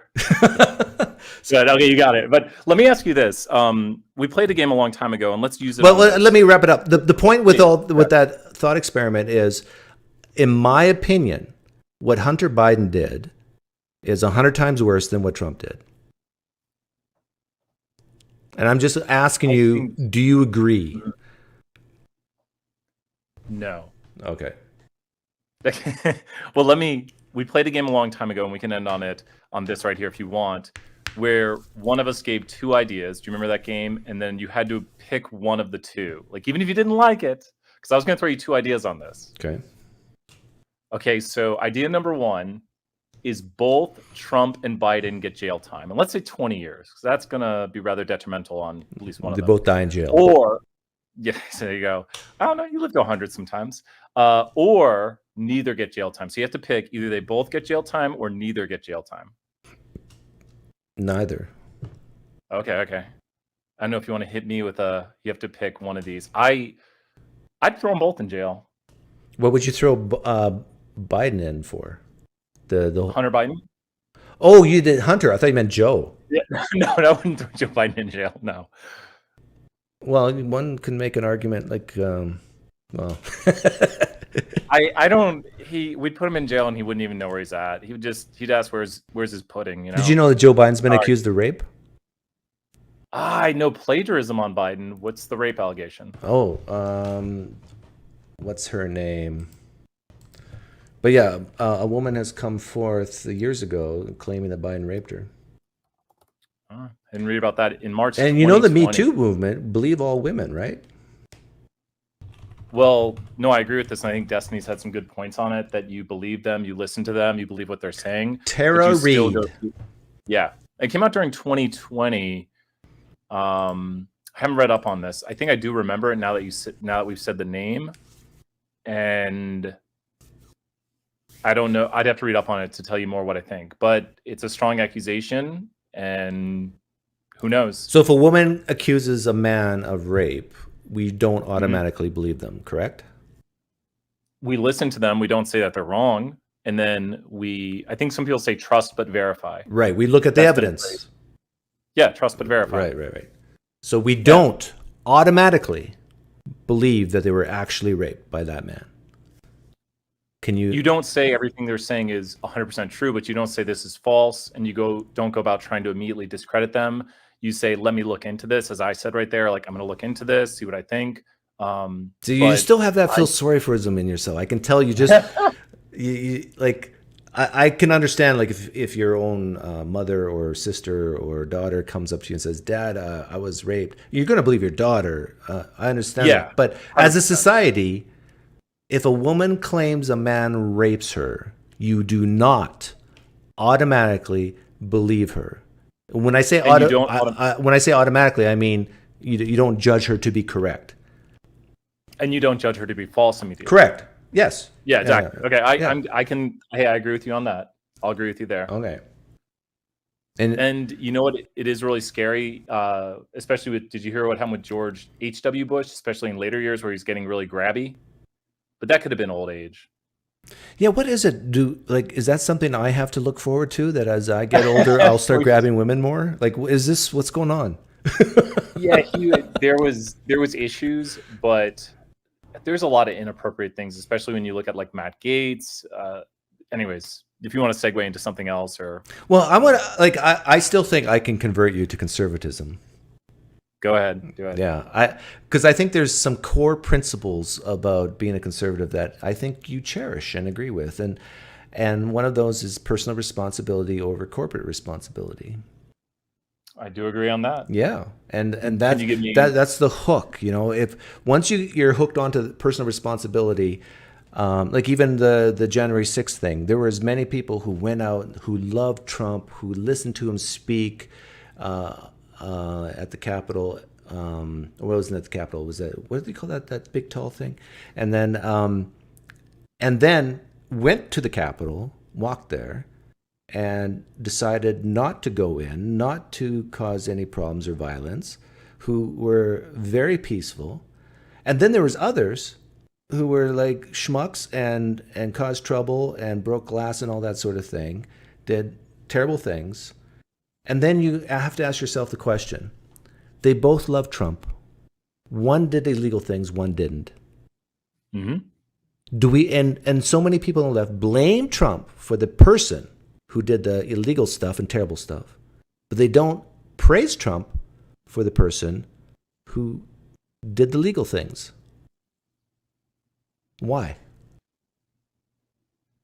The reason I blame Trump is because I think it was around 2 to 3 hours it took while we watched the Capitol building, people going through it, and now we have all these false narratives that, you know, the police let them in. Meanwhile, if you look at other camera angles, the police are pretty much surrounded and evacuating because they don't want to cause incident. So I wish Trump had came out and said, he did say leave, I think he should have done that sooner, and all the reports have him basically being gleeful. So, But do you blame Trump more or the person who actually committed the crime more? Person, 100%. Yeah. And to me, it's not even close. Like, if you want to, if you want to sign, and the reason for that is because we have examples of people who are Trump supporters, Trump lovers, who even worship Trump, who decided who used their free will, in quotes, to not do these things. So the difference is in the people, not in Trump, because Trump said the things he said. And so if you agree with that, which I think you do, you're on that the personal responsibility train of blaming yourself before the society around you and the influences around you. And if I agree, and I think Trump is kind of that bad friend for them, though. And if you look at how high of esteem they put Trump in, like conservatives like to talk about Trump derangement syndrome. But have you ever seen a Biden, Hillary, or Obama supporter who has an Obama painted car with Obama hats, Obama socks, Obama I've seen Obama t-shirt? hats, the Obama T-shirt, Yeah. like what is it? The piece, what is it? He had a shirt. I guess it was Audacity. What was the Hope thing? Hope and Yeah, Change, Hope. It had Hope on it. Yeah. Yeah, but I think even then, people had like an Obama T-shirt. You see people at Trump rallies with whole Trump wardrobes. Like they're out there making a career around. Yeah, I agree with you here. Like, I detest when humans worship other humans. I detest it. Yeah. And there's, I'd say 15%, like even the MAGA people, like there's differences within them. But I would say 10 to 15% are like the woke progressives who are just batshit crazy, who think Trump is a savior who has been ordained by God to save the world. To me, that's just, craziness. I agree. And so, yeah, I agree with you there. And I think our side has a problem where we say everything is racist, everything is homophobic, everything is misogynist. It becomes, people ignore the greater issues when everything becomes an issue. It's like you don't listen to the boy who cries wolf when the boy is just crying wolf at every single thing you see. So it disservices fighting problems when you make everything a problem. Okay, so I'm trying to make you a conservative. Okay. You got the main piece of personal responsibility over corporate. Now, when it comes to fairness, this is the big one I think a lot of people on the left struggle with. When it comes to taxation, and you've heard the phrase, the rich should pay their fair share. What does that mean to you? Do you want a 10-second or 30-second answer? 10. Okay. The rich have more income that they can use in society towards goods and services, not their basic needs. So they should pay more. Yes, because basic needs should not be taxed as much. Okay, so speed round questions. When a person earns money, whose money is it? Theirs or society's? Theirs. Theirs. It's their money. Okay. What's the maximum tax rate before you yourself would say it becomes unethical? So in other words, if they're taxed 35%, are you okay with that? 70%, 90%? Is there a certain point where you say, even you say, no, that's too much. It's their money. No. Okay. You're speed running. Okay. So do you think taxing someone at 90%, let's say on the $1 millionth dollar earned, is okay? No. How about 70%? Can I go in more detail real quick? Sure. If it was to be like a 90% tax, it would have to be at like the 100 billion Jeff Bezos level. I don't think even 90%. I think you could approach something as infinity. It'd have to be some sort of, limit. Okay. So it depends on the amount. Now, let's say it is $100 billion. You said 90% tax is okay? Probably at that point, I'd want it to be like 55. 55. Yeah, at that point, when it's just I don't know. And then 100 trillion would be like 65. We're talking absurd numbers, but it's a limit as you approach infinity. But it's their money you're taxing. Correct. That they have earned. Correct. Okay. Do you think the existence of billionaires is a bad thing? No. Ooh. You're on that conservative train. Can you hear the choo-choo? If you want me to go into more detail, I will, but I'm trying to be within the parameters of your game. Yeah, see, I think the tax rates are fine where they're at right now, but I agree with you that when people earn money, that's their money, and when you tax it, you're taking away what they have earned, and for good reasons a lot of times to help benefit society as a whole. But I do think it becomes a huge risk. And now tell me if you agree with this, that when people who pay no taxes vote for politicians who tax the wealthy, it becomes a huge problem, because basically what you're doing is you're making, in quotes, again, in quotes, this type of theft or wealth transfer legal and appropriate of money that's theirs and has been earned. Do you agree with that? Lean yes. Oh, you're a conservative now. Let me tell you why. Let me tell you why, though. Because I'll let you in, mozzarella. We can finish up if you want in a moment. Yeah, we'll finish up and I'll let him in. All right. Maybe he wants to talk to you. I don't know. Sure. Hey, someone else can question me. But my issue is, it goes back to what we talked about at the start, that I think there are people abusing the system. When it comes to things like food stamps, I think we should just have government grocery stores, where if you have a need, you can go into that government grocery store and get bread, rice, milk, the basic needs, and you won't be charged. Because right now we have people abusing the system. We have a lot of unhealthy choices, creating problems that go into adulthood for people who are fed this unhealthy food. So we really need to fix the system. And I don't know, let me ask you one last question. Yeah. We take away food stamps and we double the money that goes into the program, and everybody has within their radius, like a 20-mile radius, a government grocery store where they can go and buy either reduced priced food, or if they're on a government program, get food for free to feed their family. So no one's going to go hungry. We're going to keep those stores full up, and we have to double the money, though. I'm against that, because I think the government's bad at running most things. We get Bezos so Amazon.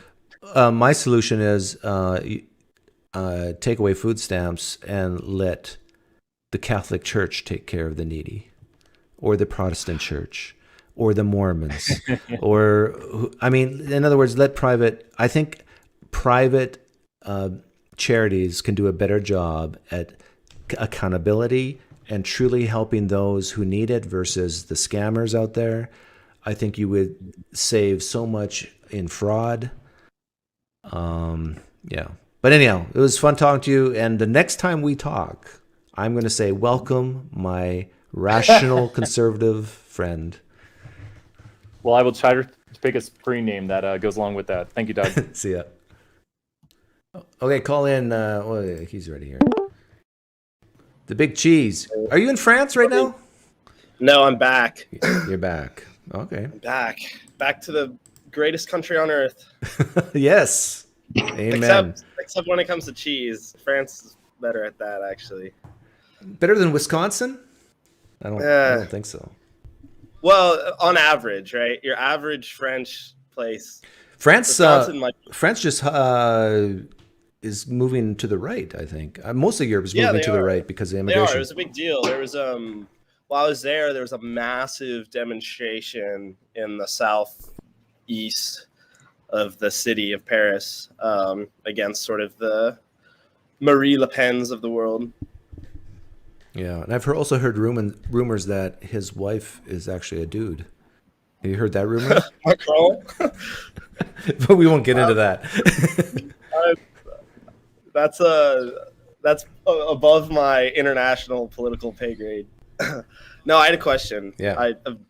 So you said you would blame the individuals on January 6th more than Trump, which I agree. We are in agreement. I think you have to be an On a idiot to scale- disagree with that, but anyhow. Well, yes, and I'm an idiot, but not that big of one. On a scale of 0 to 100, where would you put 20. the individuals? Oh, the individual? No, 80. 80? 80-20. That low? Oh, for their own conviction? You would put them at 80? Oh, okay. Sorry I jumped in there, but I thought you were going to ask between 0 and 100, what accountability, responsibility do I assign to the individual, and what do I assign to Trump? I see. Versus Trump. Yeah. Versus Trump. Okay, that's fine. 80-20. Okay, 80-20. How many people went into the Capitol on January 6th? And I know the answer. You don't need to know the answer. I think it was like who actually went in? No, I'm sorry. Who got charged? How many people got charged? 1,200. 1,200, yeah. And the number of people went in, I think it was a few thousand, right? Yeah, I think it was. I don't know for But sure. a lot of them were grandpas and grandmas who just followed the crowd in. I mean, seriously. Yeah. No, I'm sure it was. They're not very smart, grandmas and grandpas, but they did. And some say that the people who broke the glass were actually Antifa. In FIFA? Antifa. The soccer organization? The far left terrorist group. Oh, yes, the people who don't like fascism. Yeah. Those people. There was a setup. Because without January 6th, I mean, what can you blame Trump for, except for the hush money case? Yeah, nothing. We can't blame him for anything. No. So back to my question. You would give the individuals 80 and Trump 20. But if you multiply 20 by 1,200, you get what? 24,000? What is this, liberal math? No, math. Each person, No, 80-20. Right. But what I'm saying, no. What I'm saying is, you're right that we can blame each individual, but the reason we're mad at Trump is because Trump influenced a lot of individuals to do this thing. Sure, yeah. And one could make the argument Trump influenced a lot of people not to do that thing. Like, where's the consistency? Like, if you're going to say Trump is to be blamed for people going in, then he ought to be praised for people who didn't. But they're not going to say that. But I don't think. But I don't think people who went in, waved their flags around, and went out did a good thing. They did a neutral-ish thing. Like, I'm not going to praise Trump because I don't think this is. It's not like these guys went in and saved babies from getting murdered. Well, do you think exercising your constitutional right to protest is a good thing? Yeah. Then they did do a good thing. Okay, yes, but if the only reason to in my opinion, the only reason to criticize or praise Trump is political, right? In this context, not as a person. And Biden's supporters or DeSantis's supporters or whoever also go and use their First Amendment rights. So it's not like, oh, Trump's this great leader because he had people go in and do that. Everyone in America does that. That's not an uncommon thing. We have a bet, don't we? We do. I'm feeling really good. Really? Yeah. Okay, for those of you who don't know, the bet is if Trump runs against Biden, we bet at what? How much was it? 100? I think it's $50. It was 50? I don't know. It's in an email. Okay, somewhere. 50 or $100. He thinks Biden's going to win. I think Trump will win. I'm still not convinced they're going to run against each other, by the way. I think No, I'm not either. I think the Democrats are going to swap out Biden. I'm not totally very confident on that, but there's a chance. I think the only way that happens is if there's a death or serious medical incident. They're not right now. There's no way. There'd be too much shit that. Because I was going to ask if you wanted to buy out of it, but if you're confident that you think Biden can beat Trump. Yes, I think Biden. Like at best the polls are it's a dead heat, but most polls have Trump in the lead a little bit, especially in the swing states. So why are you so confident? Because it's a rematch of 2020, and I don't know, with all the legal issues and stuff, I don't know who Trump's going to pick up that Biden didn't already have. Or I'm sorry, who's Trump going to pick up that he did not already have? The polls are already out after the hush money case, and it's a push. Like. Yeah, it was like a one. It had no effect on the polls, basically. Yeah, but the polls have been historically so you don't pretty believe good up until Trump. You don't believe the polls? I would love to see, and I could be wrong on this, but I would love to see polls from 10 months previous of any election that were accurate, or however many months previous we are now. I think it's. But we know historically what really causes people to vote is the economy, and in this election cycle, it's immigration. Yeah. Immigration. People are not happy about the economy. They aren't, but the economic numbers are good. So like and that doesn't matter, right? Because if people are unhappy, they're unhappy. But if the numbers continue to be good for 6 months, Which economic numbers are good? Like unemployment's pretty low, inflation's settling down, like wages. Did you know that the vast majority of new jobs created in the last 4 years have been from immigrants? That's great. I mean, the jobs that they've gotten, immigrants, yeah. Yeah, that's immigration. Native-born Americans are not getting jobs, new jobs. They've had to take more part-time jobs, but full-time jobs it's gone to immigrants. But so economy, you think is still okay? Like I agree, the stock market's high. I agree, GDP is still positive, but inflation's still above 3%. Depending which metric you're using. But if you compare it to the rest of the world, like it's doing very well. Inflation. Well, the world's not doing. Like we're at 3, but we're still setting record deficits. Which but Trump was too. But listen to what you're saying. Trump set record deficits mainly due to COVID, but now that COVID has been gone for a couple of years, according to Biden, we're still hitting those deficit numbers and exceeding. For those, but do you really think Trump will lower those deficit numbers? No. Well, hang on. Expenditures slightly, and so it depends on economic growth. I actually think that whoever becomes I actually think whoever becomes president is going to have a really tough next 4 years. Yeah, with you're right. With domestic, we do spend too much. We pay too much in interest, and just sort of the geopolitical situation and domestic political situation. You're right. It's going to be a mess. Like right now, we're paying more in interest on our debt than on national defense. Is that true? First time in history. Yeah. Yep, that's true. We're on pace to paying $1.6 trillion per year on interest on our debt. That's a lot. And our defense budget, I think, is at 700, 800 billion. So almost double. Now, some people, like if you lean left, who cares about deficits, right? It's just, we just print money, we just keep going. But then they don't realize that the more you print, the more you have inflationary pressures, which is a tax on the poor.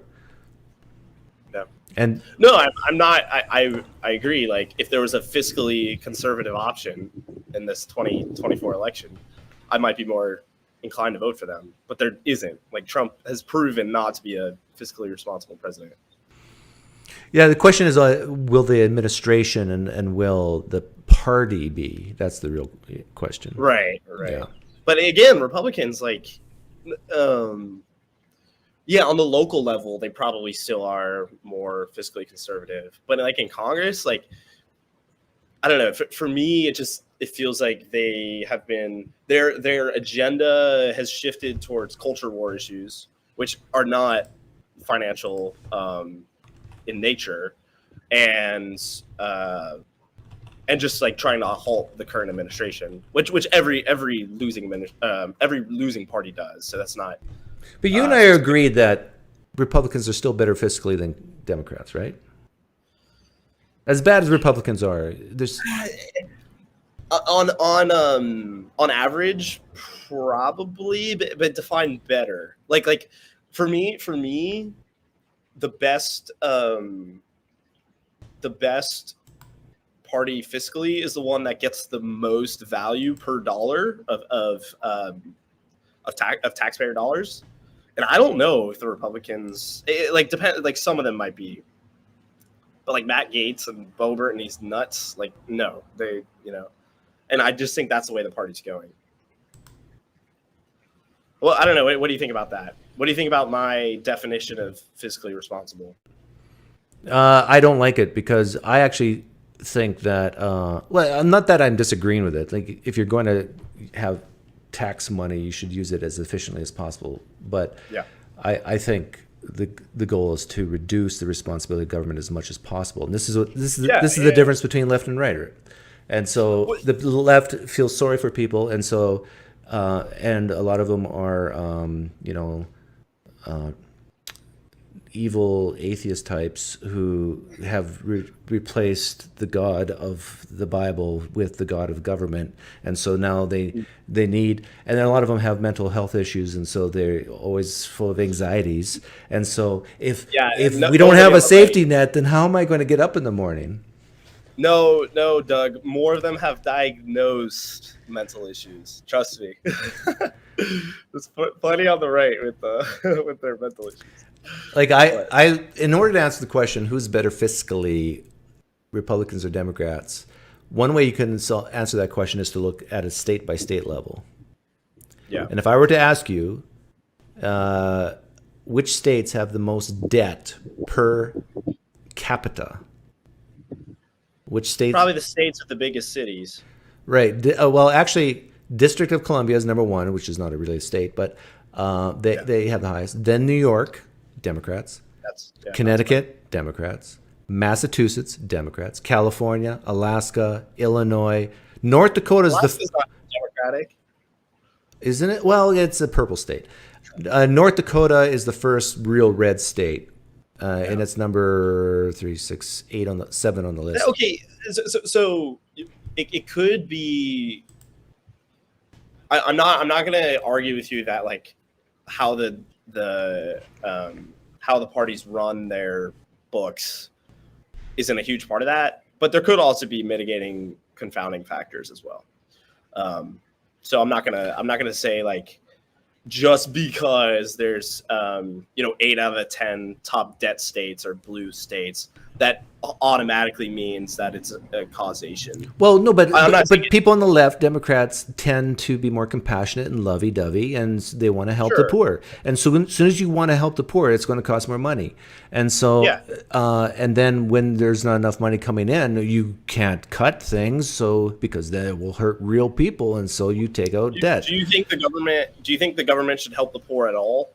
Yeah, but I think it's the last resort. My hierarchy is mom, dad, extended family, neighborhood, state, then federal. Okay. Yeah, I would agree with that. Yeah. Most people do, and so most people are actually closeted Republicans. No, but they do, but the gaps of each of those stages is different. So you might put more weight on family help than somebody else. Like how like, for example, like how bad do you need to beg your family to get that help? You know what I'm saying? Yeah.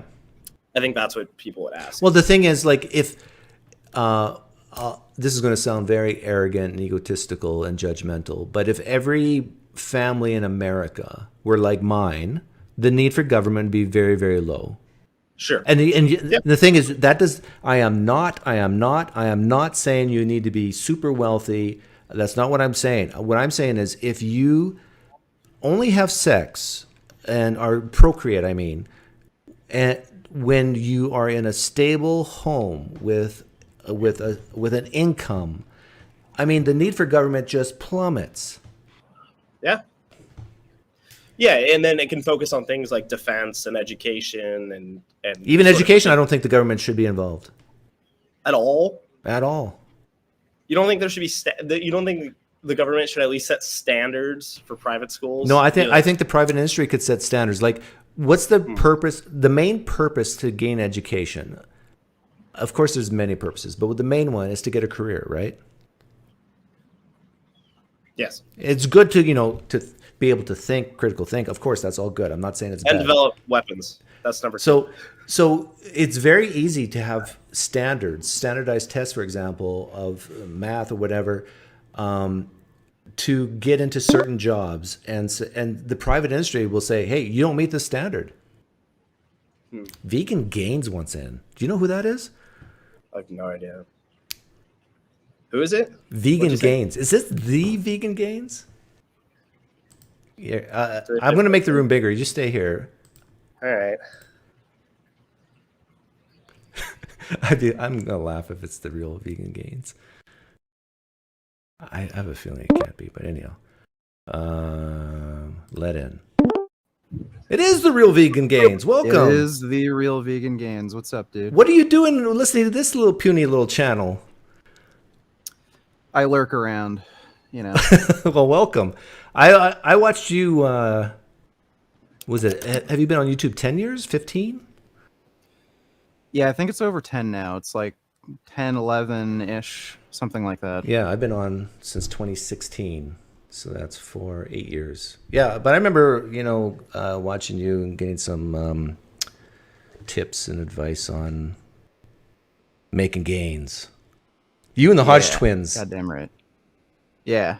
Yeah, you guys have been around about the same amount of time.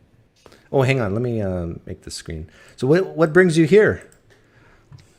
Well, I was wondering if you'd be down to talk about veganism and animal rights. Not really. Sorry. Okay. Said it was like just come in and disagree, so yeah, I just popped in. Well, yeah, you. The thing is, I'm sure you and I both have had this conversation a zillion times, and we'll probably just agree to disagree.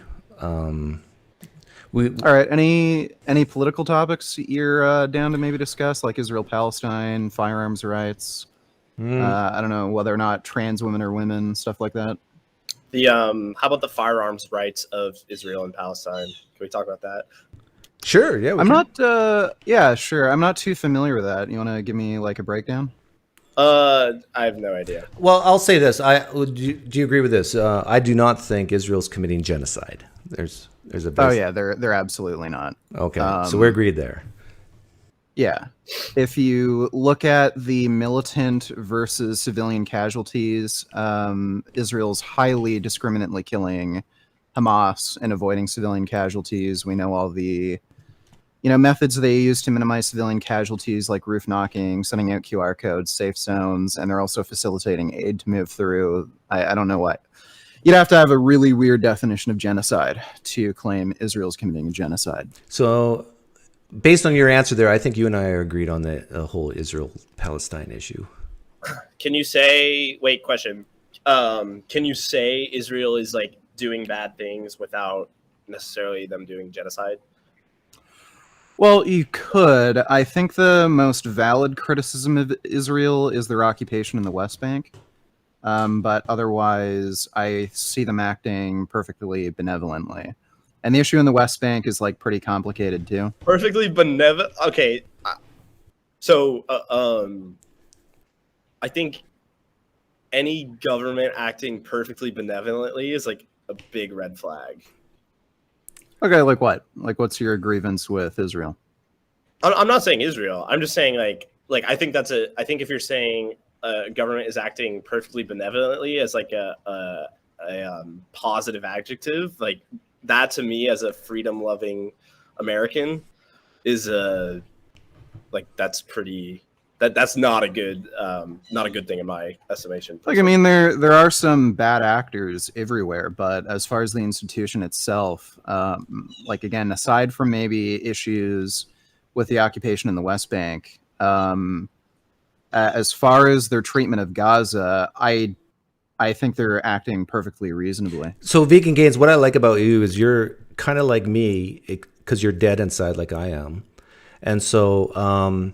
What do you think is the best solution to stop that war? Destroying Hamas. Just eradicating Hamas. Okay.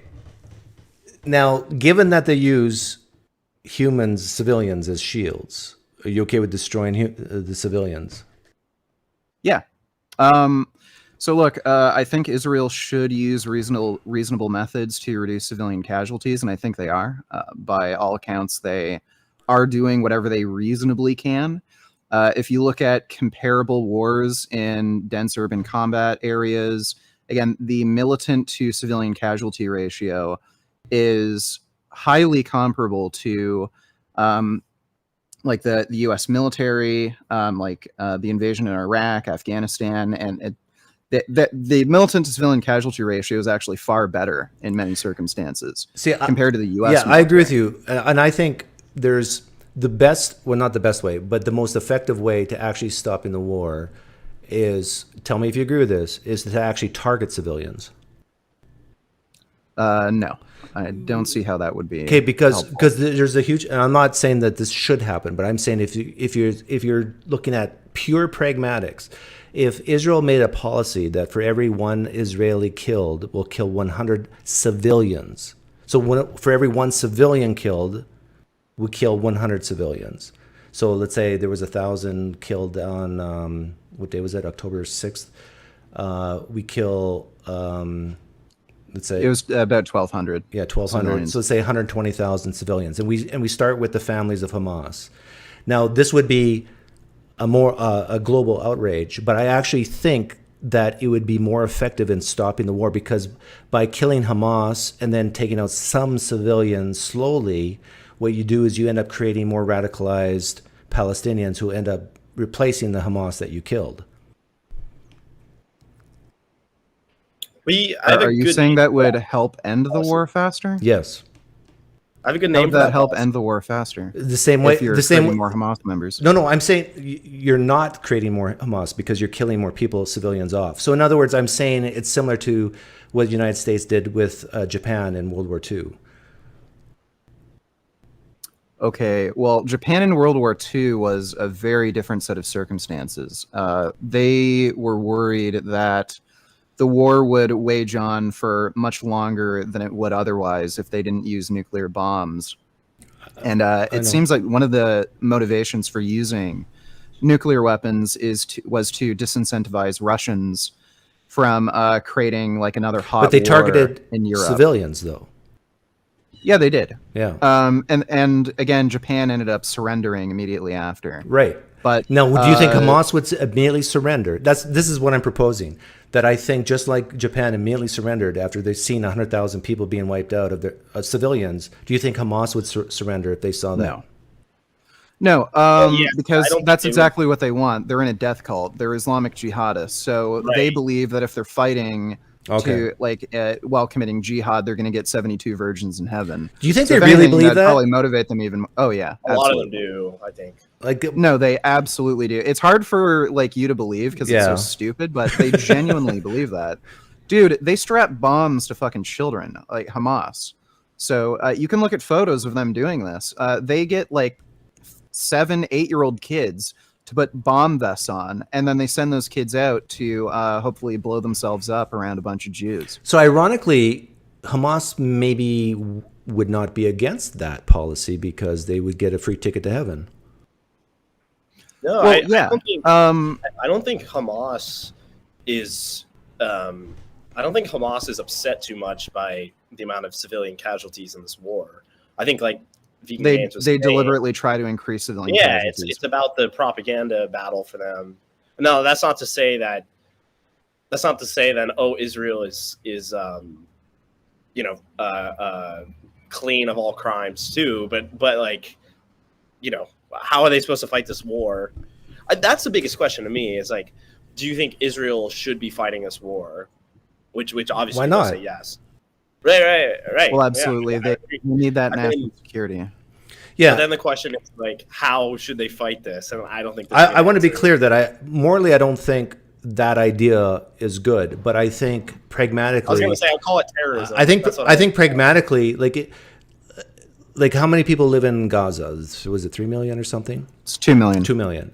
If you made the ratio 1,000 to 1, and you told Hamas this, you kill one Israeli, we'll kill 1,000 civilians. It wouldn't take long before they're completely. That would be a genocide. And you say you can choose if you want to be genocided or not. They probably would. dangerous. You think they would go for it? Again, they probably would. Again, because they're Islamic jihadists. Well, I don't know. Some of them would have cooler heads, but would the cooler heads prevail? My question is like, what should happen after this? Excuse me, after this war. There is no after. I think what I propose is the only way to have an after. I think this will go on until all three of us are dead.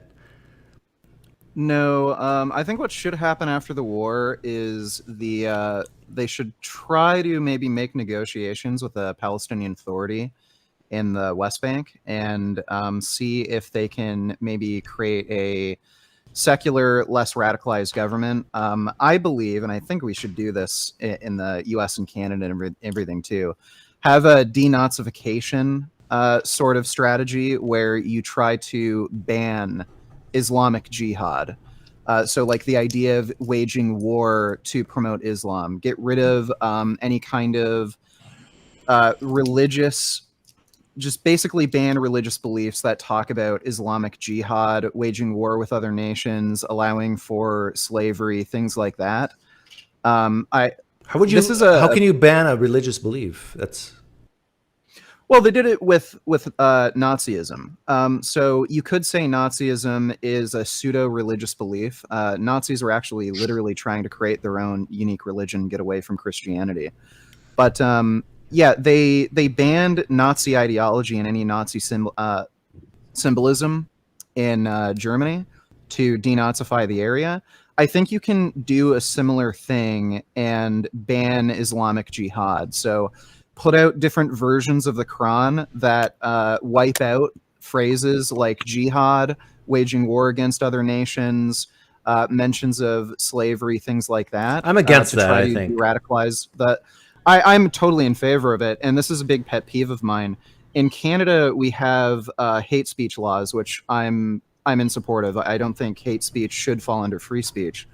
And they make exceptions for religious beliefs, where if you're part of a religion and the religion espouses hate speech, that's okay. Let's talk about this. I'm a Canadian too. Was born in Manitoba, but I am now an American citizen. I think it's very who decides what's hate speech and what's not.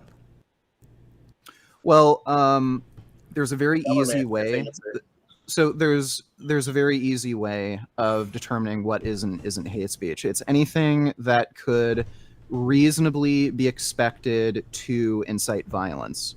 And with hate speech in particular, it's violence against certain groups of people, whether it be ethnicity, nationality, religion, things like that. So we already have laws against disturbing the peace. You can't yell fire in a movie theater, for instance. So a lot of conservatives will gaslight you into thinking hate speech is just offensive speech. It's not merely offensive speech. It's speech that would realistically be expected to cause violence. Okay, let's flesh this out. If I say trans women are not real women, is that a hate speech? I wouldn't say that's hate speech because it wouldn't realistically lead to something that would cause violence. But if you were to say trans women are demonic and they're trying to destroy our society, that could realistically, logically lead to violence. Okay, anything reasonably expected to lead to violence. And again, we have a historical framework of this. You can look at Nazi propaganda at the time, talking about how Jews, and especially Marxist Jews, were trying to destroy the German people. They're part of this like secret cabal that's trying to steal the nation's wealth. They're muddying the bloodline of Germans. They have this like dirty blood in them and bad genes that are going to ruin our society. We can look at all this type of propaganda that led to that kind of violence, and we do have a historical framework to build upon to actually determine. But we don't have a historical framework to build upon with the trans issue, because that's fairly recent in the last 5 years. Well, it's not recent. People started transitioning gender as early as the 1930s. So there is a historical framework. It's not as broad. And again, you can see some of the type of verbiage used when anti-Semitism was being promoted in Nazi Germany, and you can extrapolate that out to some things that people are saying about trans people. But the problem is like a lot of white. But the problem here is like when you said what can reasonably expected to lead to violence, like To me, that's not objective. That's so, we already do this. That's so subjective. We already do this. So, like, there's a term of like disturbing the peace. And again, you could say something like Christian people are delusional or Muslim people are delusional. Yeah. Some of those groups might attack you, but there's no reasonable expectation that that would lead to violence. That's merely a criticism. That's how I'm pretty sure that's how the law already is. I know, I understand that, but I'm saying we don't have a reasonable expectation. Like if I say, I'm an atheist, I don't believe in demons, but if I was to say all transgender people are mentally ill, have I done hate speech? Sure. I wouldn't consider that hate speech because, again, that wouldn't be expected to lead to violence. There's a lot of mental illnesses. I could say I think somebody's schizophrenic. That's a mental illness. Do you think trans people would think that's hate speech? I'm sure there's a lot that would. I'm sure there's a lot that would. What if I say 50% of all murders that happen in the United States are conducted by African Americans? Is that hate speech? 50%? Yeah. That would... So, which is again, true, by the way. This is actually, so I don't know if that's true. There is it's 48. It is outlined in the Canadian Constitution that if something is objectively true, then it can't be considered hate speech. Oh, good. So if it were the case that 50% of murders were committed by Black people, that would be protected under the Canadian Constitution. That so if it's true, then you can't. Then yeah. Okay. Yeah. You know, Mark Twain has one of my favorite quotes. Well, that's because he's a racist, and you love racists, right? Oh, yeah, definitely. No. He says there are lies, there are damn lies, and then there are statistics. So I want to ask VeganGains this. All right, I'm out. Thanks for having me. See ya. Do you think you could identify as a woman and set records at powerlifting competitions? Could I personally? Yeah. So imagine a person like you. Or do you think I should be able to? Should you be able to? No. Oh, so my stance on trans women competing with biological women is a little more complicated. It depends on the sport. It depends on the person in question. I think the safest way to deal with that is to just bar trans women from competing in female sports. I think there is likely going to be some kind of way to categorize what trans women can or should be allowed to compete in women's sports.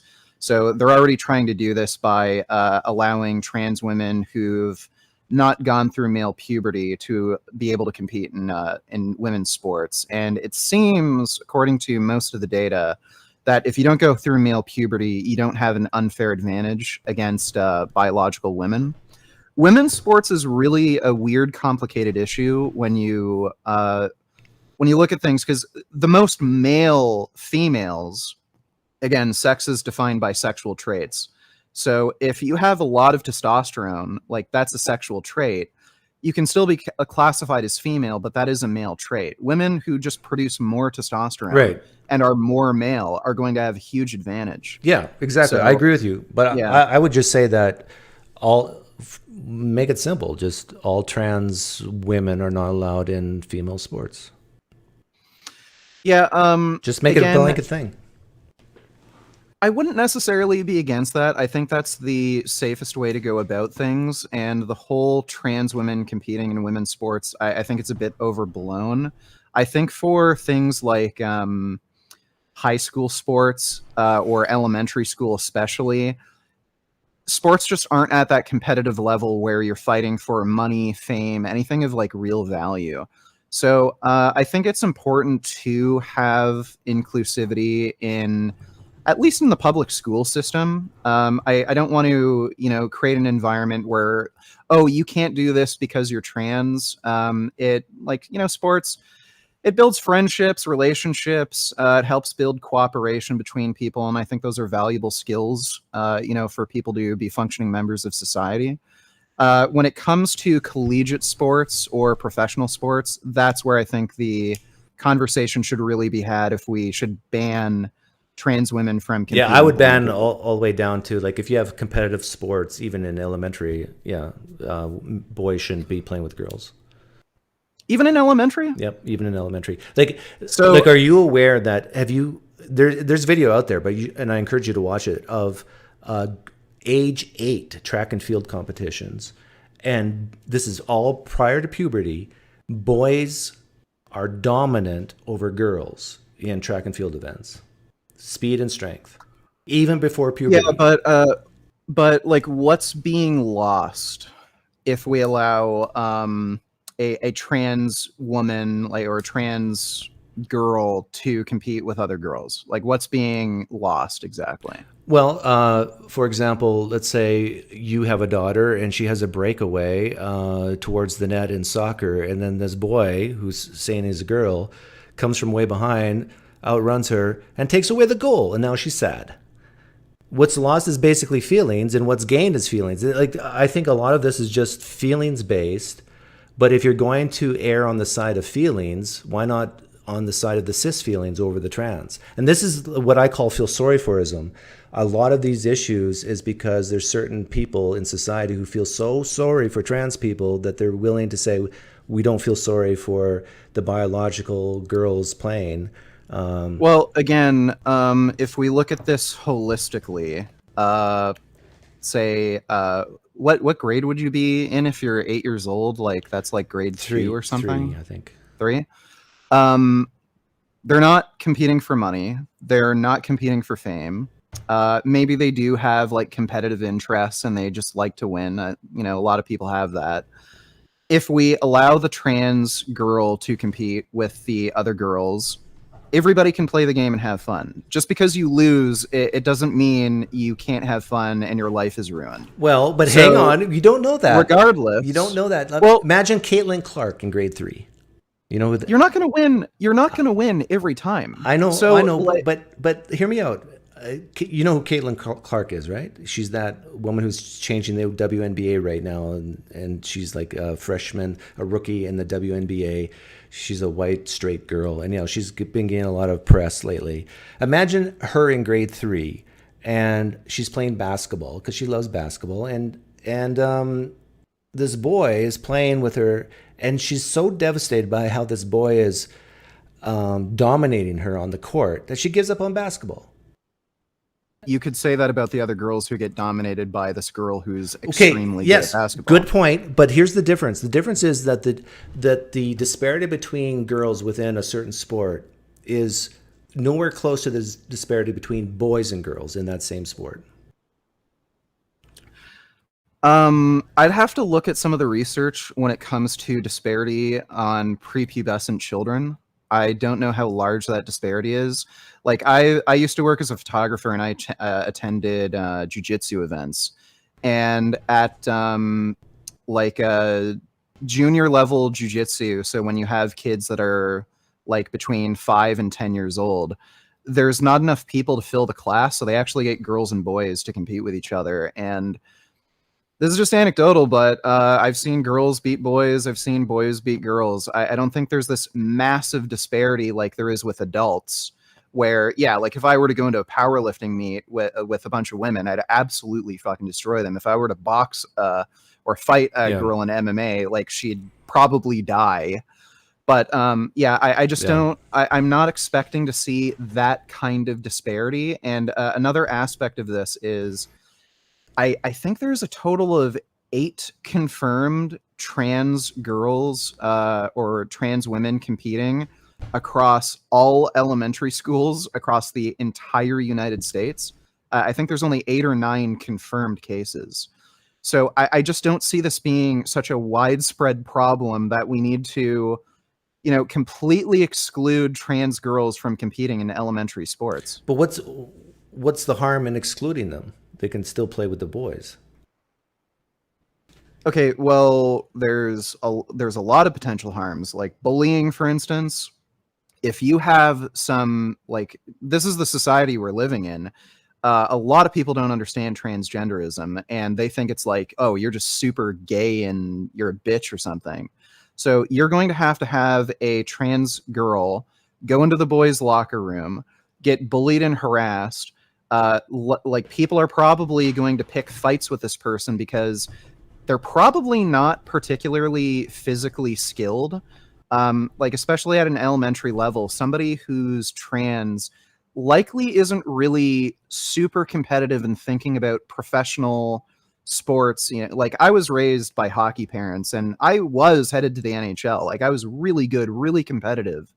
I don't think you're going to see people like that in grade 8 who are coming out as trans.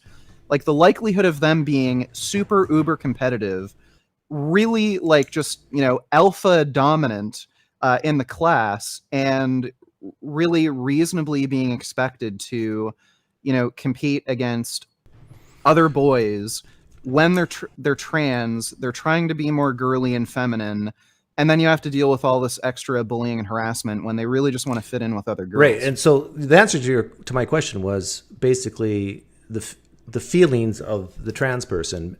But I would say that, okay, you got two scenarios: a trans girl going into the boys' locker room because she's a male, in my opinion, and being potentially bullied and harassed and teased, or that same boy going into a girls' locker room and all those girls, or at least some of them, feeling uncomfortable. So tell me if you agree with this, but in my balance of morality, I would say it is better the first case than the second case, because at least, we don't want violence in either case, but at least in the first case, you have less feelings hurt. You have one person that has feelings hurt, whereas in a boy going to the girls' locker room, you have potentially several.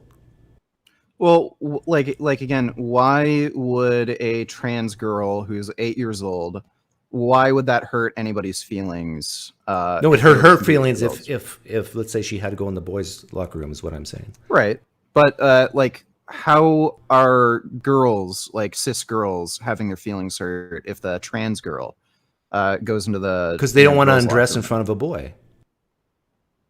Okay, but they're trans. Doesn't matter. They're a boy. They have a penis. Okay, like I've been in locker rooms, and I can tell you, and my wife has been in locker rooms too. She's seen gross ass saggy vaginas, weird wrinkles all over the place. We're talking about girls, though. I think people need to get over this whole eek a penis, you know. Okay, like but that's a different argument. You're saying they ought to get over it, but I'm saying the reality is many girls in today, I bet you could pull them, would feel uncomfortable unchanging in front of a boy with a penis, right? Yeah. So I've seen. This was a big controversy when that collegiate swimmer came out as trans, and some of the girls were, Leah Thomas, and they were saying it's really weird having this person with a deep voice, and then when she'd undress, you see this penis. 6'2". Yeah. But I mean, so what? Okay, now if you were the dictator of the world and you could hurt Leah Thomas's feelings, or 5 of the girls on the swim team, you're going to hurt somebody's feelings. Would you rather hurt Leah Thomas? So Leah Thomas is a bit of a unique case. I think that's a good argument against a trans person competing with other girls, because like this is somebody who's 6'2", male, like jacked, just transitioned. It's probably unfair for her to compete with other women, but I'm just talking about feelings. Like, also, my opinion is hurt Leah Thomas's feelings, make her sad. If the choice is between making her sad or Leah Thomas sad, it was actually a man, or 5 of the teammates, to me it's a no-brainer. Well, this isn't just about feelings. This is more about ideas of fairness. And is it fair to a 8-year-old trans girl to make her play with boys when she's likely going to get bullied, likely not really going to be able to compete, when she would, in all likelihood, be a better competitor on a girls' team, like a better fit for that, and a better fit in a girls' change room than in a boys' change room? And we're considering, but look what there you're doing. Be some girls. Look what you're doing. There might be some 8-year-old girls who go eek a penis I don't know. The balance of fairness to me seems to weigh in favor of allowing the trans girl to compete. This with all other girls. boils down to feel sorry for them. Who do you feel more sorry for, the cis girls or the trans girl? And I would say that you're leaning on the side of, well, I ought to feel more sorry for the trans girl because, probably whatever reasons you have. And I would say the majority of parents in both Canada and the United States would say, no, hang on here. It's not a no-brainer that we feel sorry for the trans girl. We got real girls who feel very uncomfortable with this, who might lose, even though it's not for money or professional. They still have worked hard, and then they run the track and field and they lose to this boy who's calling himself a girl. Like, what about their feelings? And so it's going to boil down to who you feel more sorry for. Well, again, there's not this flood of dozens and dozens of trans girls in all these elementary schools joining the girls teams, and then you have like half the team that has the prospect of being trans. Right, but you're saying this is not a big problem argument, but I'm saying, well, but even if it was just one person in all of Canada or all United States, the question is, ought we allow it?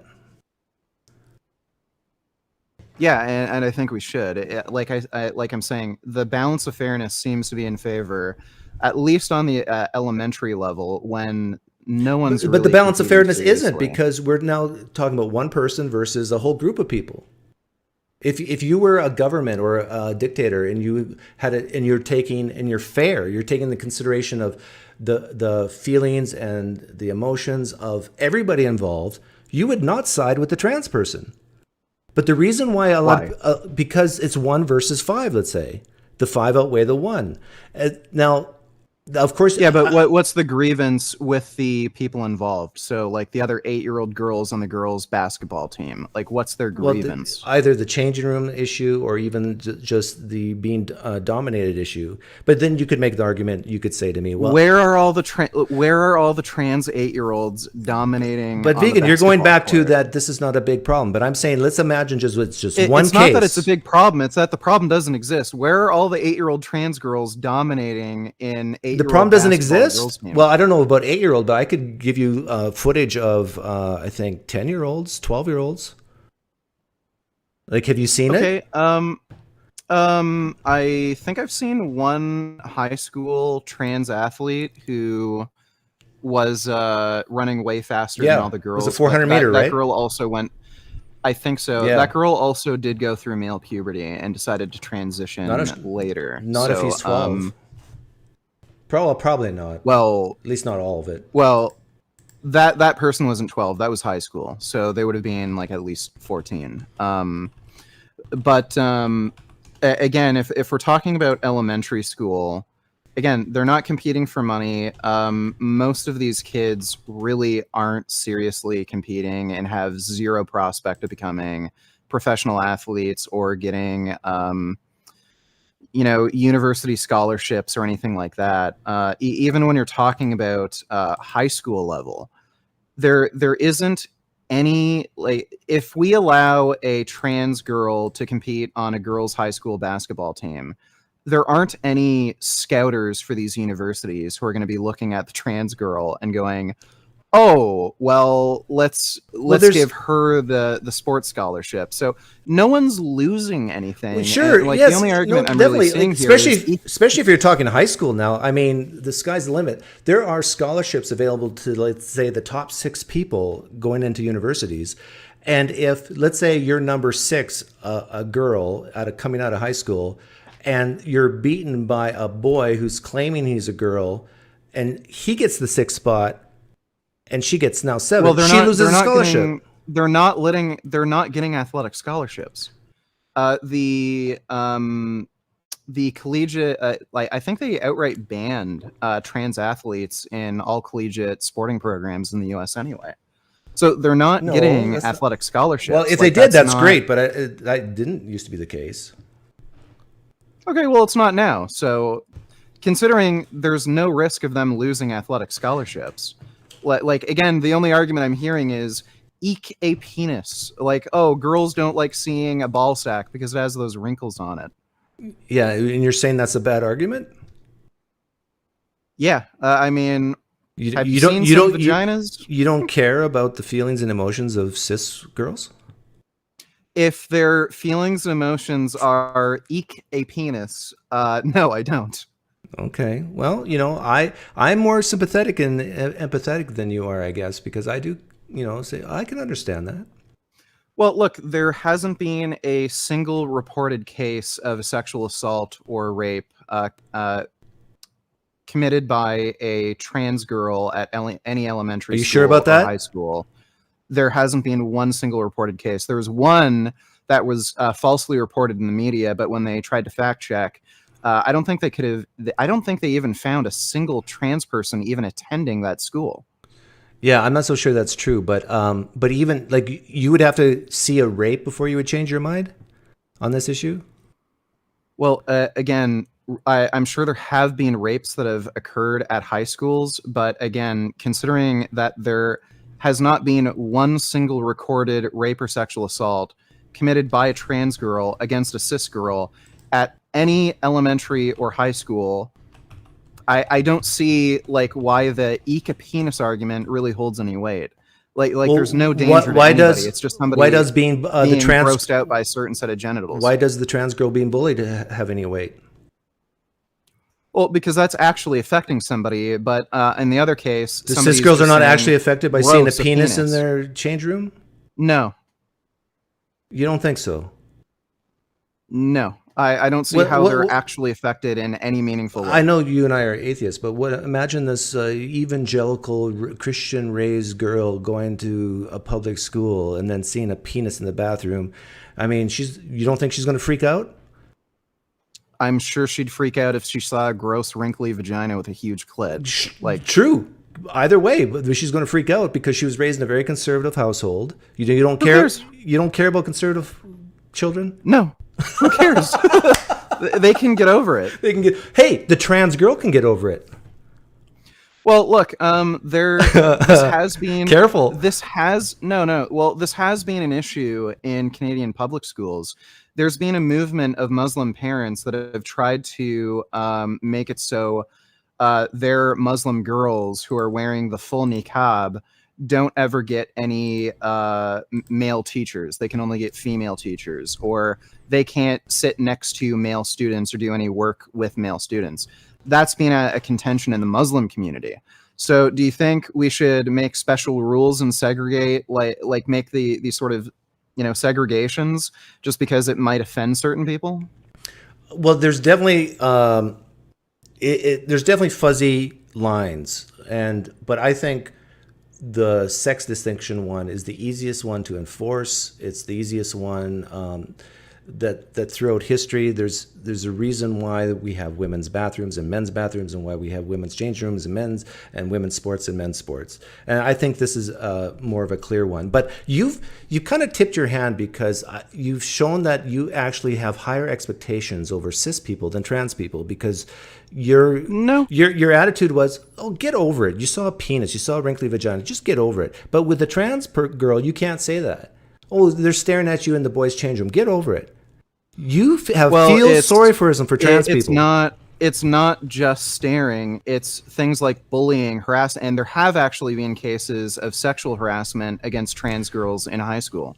So, no, we're talking about somebody who would be a better fit for what situation. If you have a trans girl who's transitioning, trying to be female, do you think it would be safer for her and safer for everybody to be in a male bathroom where she's more likely to get bullied, harassed, physically assaulted, or sexually assaulted, or in the women's bathroom or change room where, again, there hasn't been a single reported case of a sexual assault or rape ever occurring on any high school or elementary It'd be safer campus? for the trans person to go in the girls, definitely. And it'd be safer for the girls too. Well, maybe. I don't know about that. But my advice is that the trans person should be homeschooled. Okay, so trans people shouldn't be allowed to attend public school now?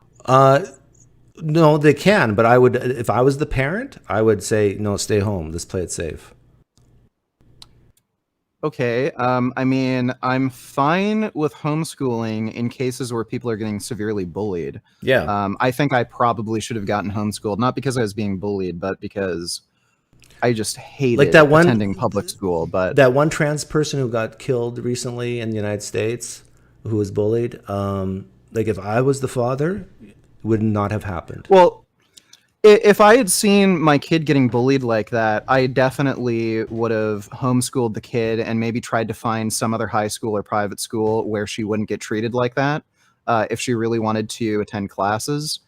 But this idea that, oh, well, if you're trans, just get homeschooled. Like, again, I don't like promoting this idea of inclusivity where, okay, well, only cis straight people really get to engage in normal people activities. And if you're this weird transgender person, but trans people have to admit they're not society. Trans people have to admit that they're not normal. Like the whole thing is well, yeah, they're not normal. Yeah, the whole idea of mean, being normalized is like crazy to me. Like, well, look, people in wheelchairs aren't normal. Exactly. Gay people aren't normal. Certain ethnicities aren't normal. If you go to certain cities, you're not going to see too many Asian or black or whatever people. But being atheist is not normal. You and I are abnormal. Yeah, so that doesn't. Being vegan sure as hell isn't normal. Exactly. But yeah, like that doesn't mean we should kind of have this, position that these people can stay on the outskirts of society.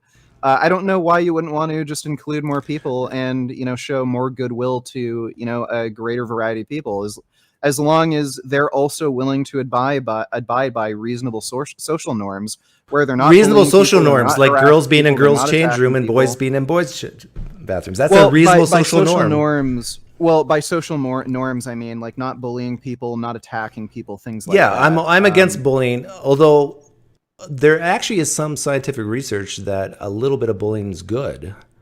I don't think so. You don't think so? Look it up after we're done here. But there's some research that. What do you even mean by bullying? I'm not talking about physical punching and that sort of thing, but that like especially in the canine world, like this is how they socialize. Like when siblings, do you have brothers or sisters? Like no. Okay. I had three sisters, and so it's part of the natural process of social development when siblings kind of fight with each other, and tease each other. But that's not bullying. That's creating a social contract with other people, and part of that is kind of seeing where people's boundaries are. Humans can talk things through too, like with diplomacy. But that's not bullying. Okay, we just maybe have different definitions of bullying. But anyhow, we're almost out of time here. But I really appreciate you coming on. I'd encourage you to be a little more dead inside when it comes to the trans issue, and then you'll see the truth more clearly. I think the truth is trans women are women, and they can, be involved in society. What's a woman, vegan? As the gender of What's a woman? What is a woman? So I would say there's two different definitions. The one is a biological definition where if you have both primary and secondary sexual traits well, I guess it would be primary sexual traits of a female, then you're a woman. And if you adopt enough, say, physical and social traits of a woman, then you could be considered a woman. Okay, so now if a trans woman hasn't adopted enough social traits, is she really a woman? So, not necessarily. I've seen people who believe in this self-ID claim where if you just say you're a woman, you're a woman. I could, in theory, become trans like tomorrow, and I just might right. You would not be a woman, right? Dysphoria. I wouldn't be a woman right then and there. So I would have to actually spend time transitioning and wearing different clothes, going through Leah hormone Thomas therapy. is not a woman. Probably needs surgeries. Well, I would call her a woman because she is going through gender reassignment therapy and she is socially transitioning. If we were to poll all the citizens of the world and ask, is she a woman? And not knowing that she's trans or anything. That would lead to serious problems because have you seen the world record holder in the collegiate 400 meter? Collegiate 400 meter. For women swimming. She looks like Leah Thomas, and she's a cis woman. Like I think she's over 6 feet tall, super broad shoulders, really flat chest, and she also has a What's her name? masculine face. I can't remember. I think she has the record in the 400. That was Okay, that was an I event that agree. Leah Thomas competed under. There might be some exceptions, but you and I are pattern-seeking mammals. Like, let's be honest. 90. What do you think? 90%, 95% of the time, you and I can tell who's a biological woman and who isn't. Yeah, in most cases. Yeah. But again, this is another issue that you run into with the trans sports thing. We now have parents harassing cis girls in high school and elementary sports, and they're harassing girls, like cis girls, accusing them of being trans. And like there's girls that are being bullied. There was a video clip of some girl going into a bathroom and she was being harassed by another woman because she was. Oh, and we lost them. I told him that we'd time her up. Vegan, if you can hear me through the YouTube. The problem was I had it set for 100 people to come in, and then I have limited time. But yeah, we're wrapping up. And I gave you the partial last word there. But what I think where he was going with that is that there are some biological real girls out there being accused of being trans and being boys. And so now we got like everybody questioning whether or not, who's really male and who's really female. So point taken. But thanks for coming on, VeganGains. I'm just shocked that he scoured the internet and found me here. The Briar Wolf says, so glad I kept my kids out of all this crap and homeschooled. Yeah, I would love to see a scientific study on this. And this would be a dangerous study.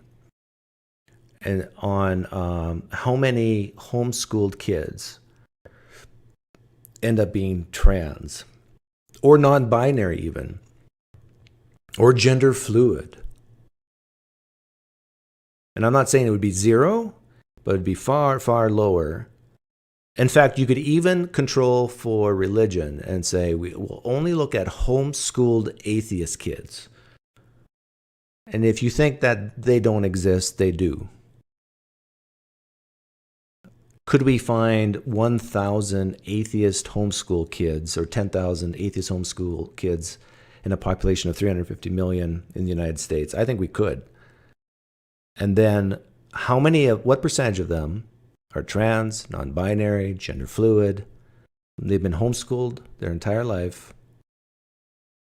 And I predict it would be nowhere close to the 30% we see today in public schools. I'd be shocked if it was over 1%.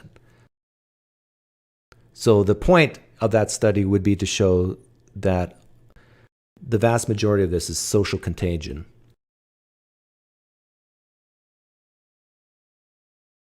You still taking call-ins? I'd love to take a look at the uncropped, edited clip of Joe Biden at the G7 to see if it lines up with the narrative your short is pushing. I'm not taking callers, but what I can do is I can show that whole clip. Biden, G7. But I don't know. How many minutes do you want to see before and after? What source will you trust? If I post something from Fox News, you're going to say it's from Fox News. I don't trust Fox News. So PBS, I don't know. Sounds like you're a granola cruncher, tree-hugging, man bun-wearing guy.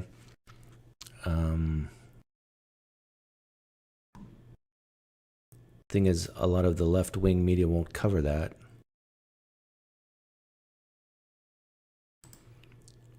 Here's the Telegraph. I'll play that. And I hope this is not the first time you've seen that through my short today.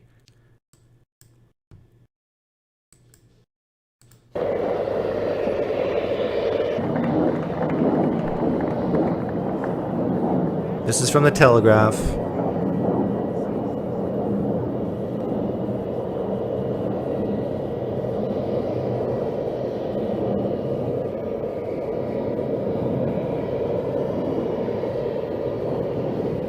So this is very similar to the short I made. I mean, I don't... Do you see a difference?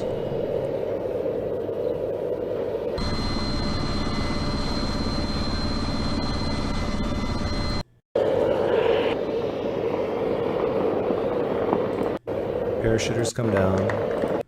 Okay.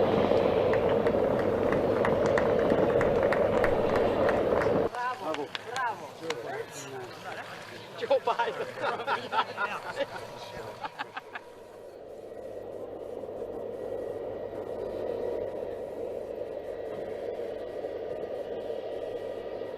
The MSNBC clip shows multiple camera angles. Yeah, this had multiple camera angles. But I don't know the chronology of this. Like, when did this happen? The salute. I think this is after this.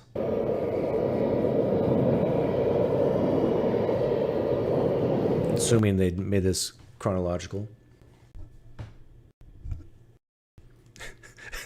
Can we see all 34 guilty convictions for Trump?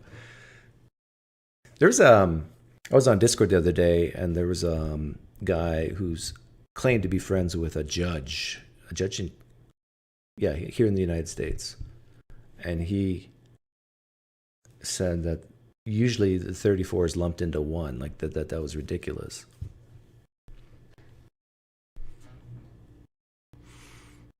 But I'll hang on, I gotta get rid of that.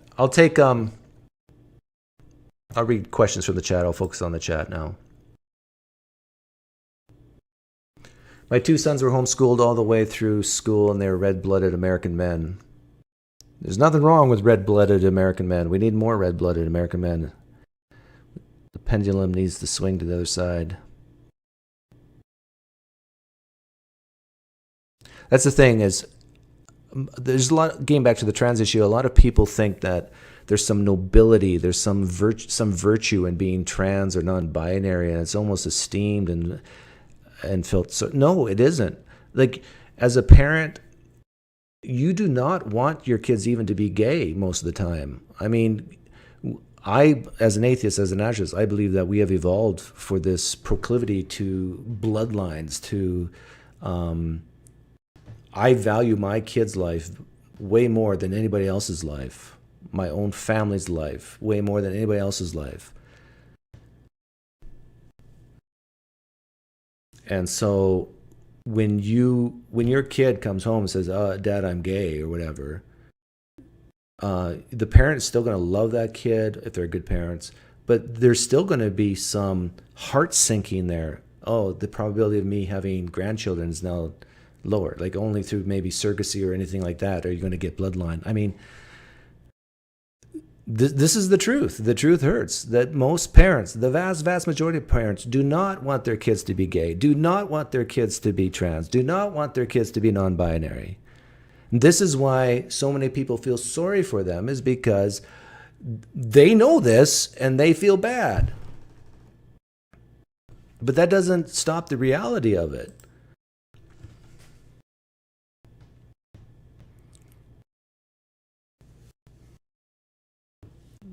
I'm starting to sound like VeganGains.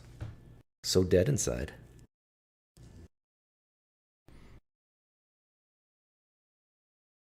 Yeah, it's a hard life being in the queer community. I don't doubt it. Like, I think if you had a red button and you told anybody in the queer community, if you press this red button, you become cis, hetero, would you press it? I would say the vast majority of people would press that button.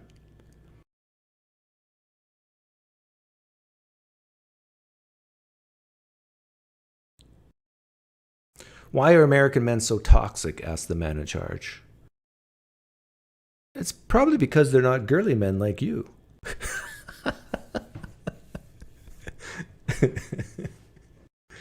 Just kidding. Just kidding. Girly man.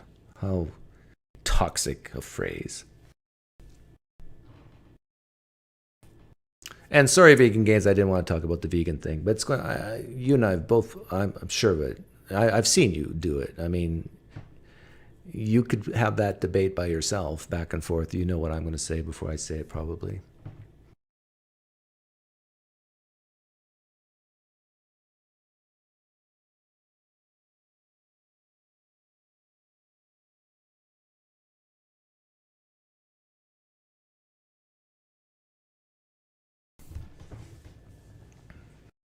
Oh, I'm glad you're laughing, man in charge.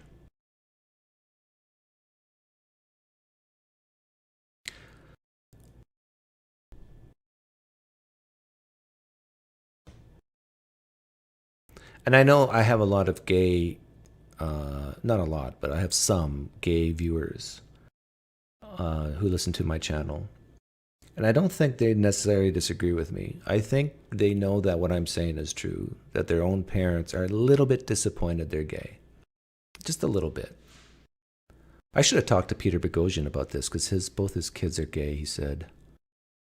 Does he want grandchildren? I don't know. I guess if you don't want grandchildren, you don't care about your bloodline continuing on, then maybe it's not a big deal.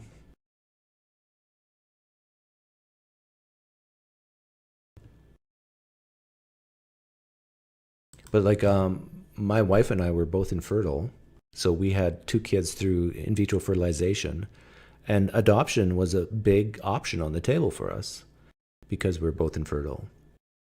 And both my wife and I, no, we want our kids, not someone else's kids. And I know if you're an adopted kid, that sounds harsh. I'm just telling you the truth. I think most people are like that if they're honest with you. Now, there's a lot of kids who need adopting, and I'm not saying adoption's bad. But I'm saying if we had our preference in the world, there would be no need for kids to be adopted. There'd be 2 parents who love their child, who they created.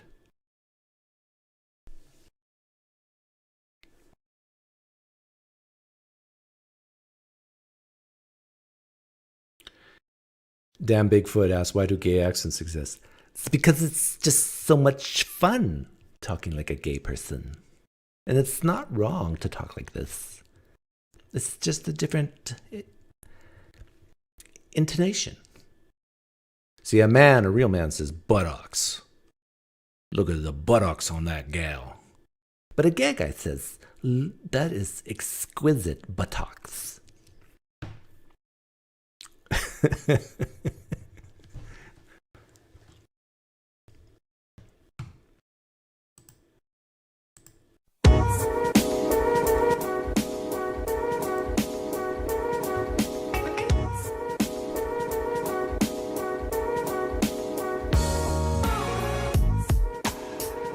True, remember Sammy Jenkins?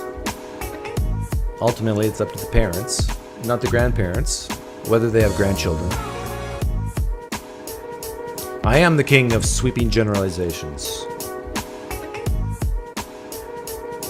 And all people named Shadex have a stick up their butt. All of them. Literally muted my TV. Come on. You're playing me on your TV? On the big screen?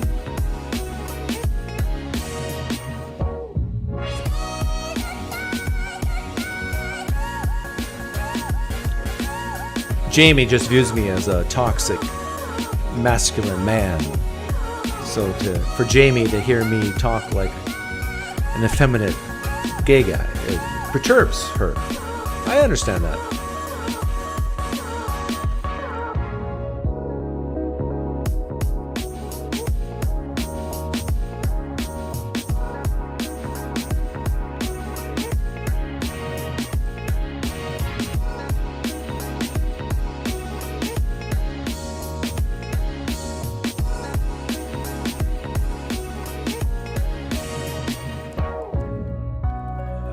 I wanted to talk to VeganGains about weightlifting stuff, but I guess that's not as much fun. want to know how much VeganGains, if you're still here, how much are you benching nowadays? What's your bench, your PR and bench press? Mine was, when I was younger, was 320.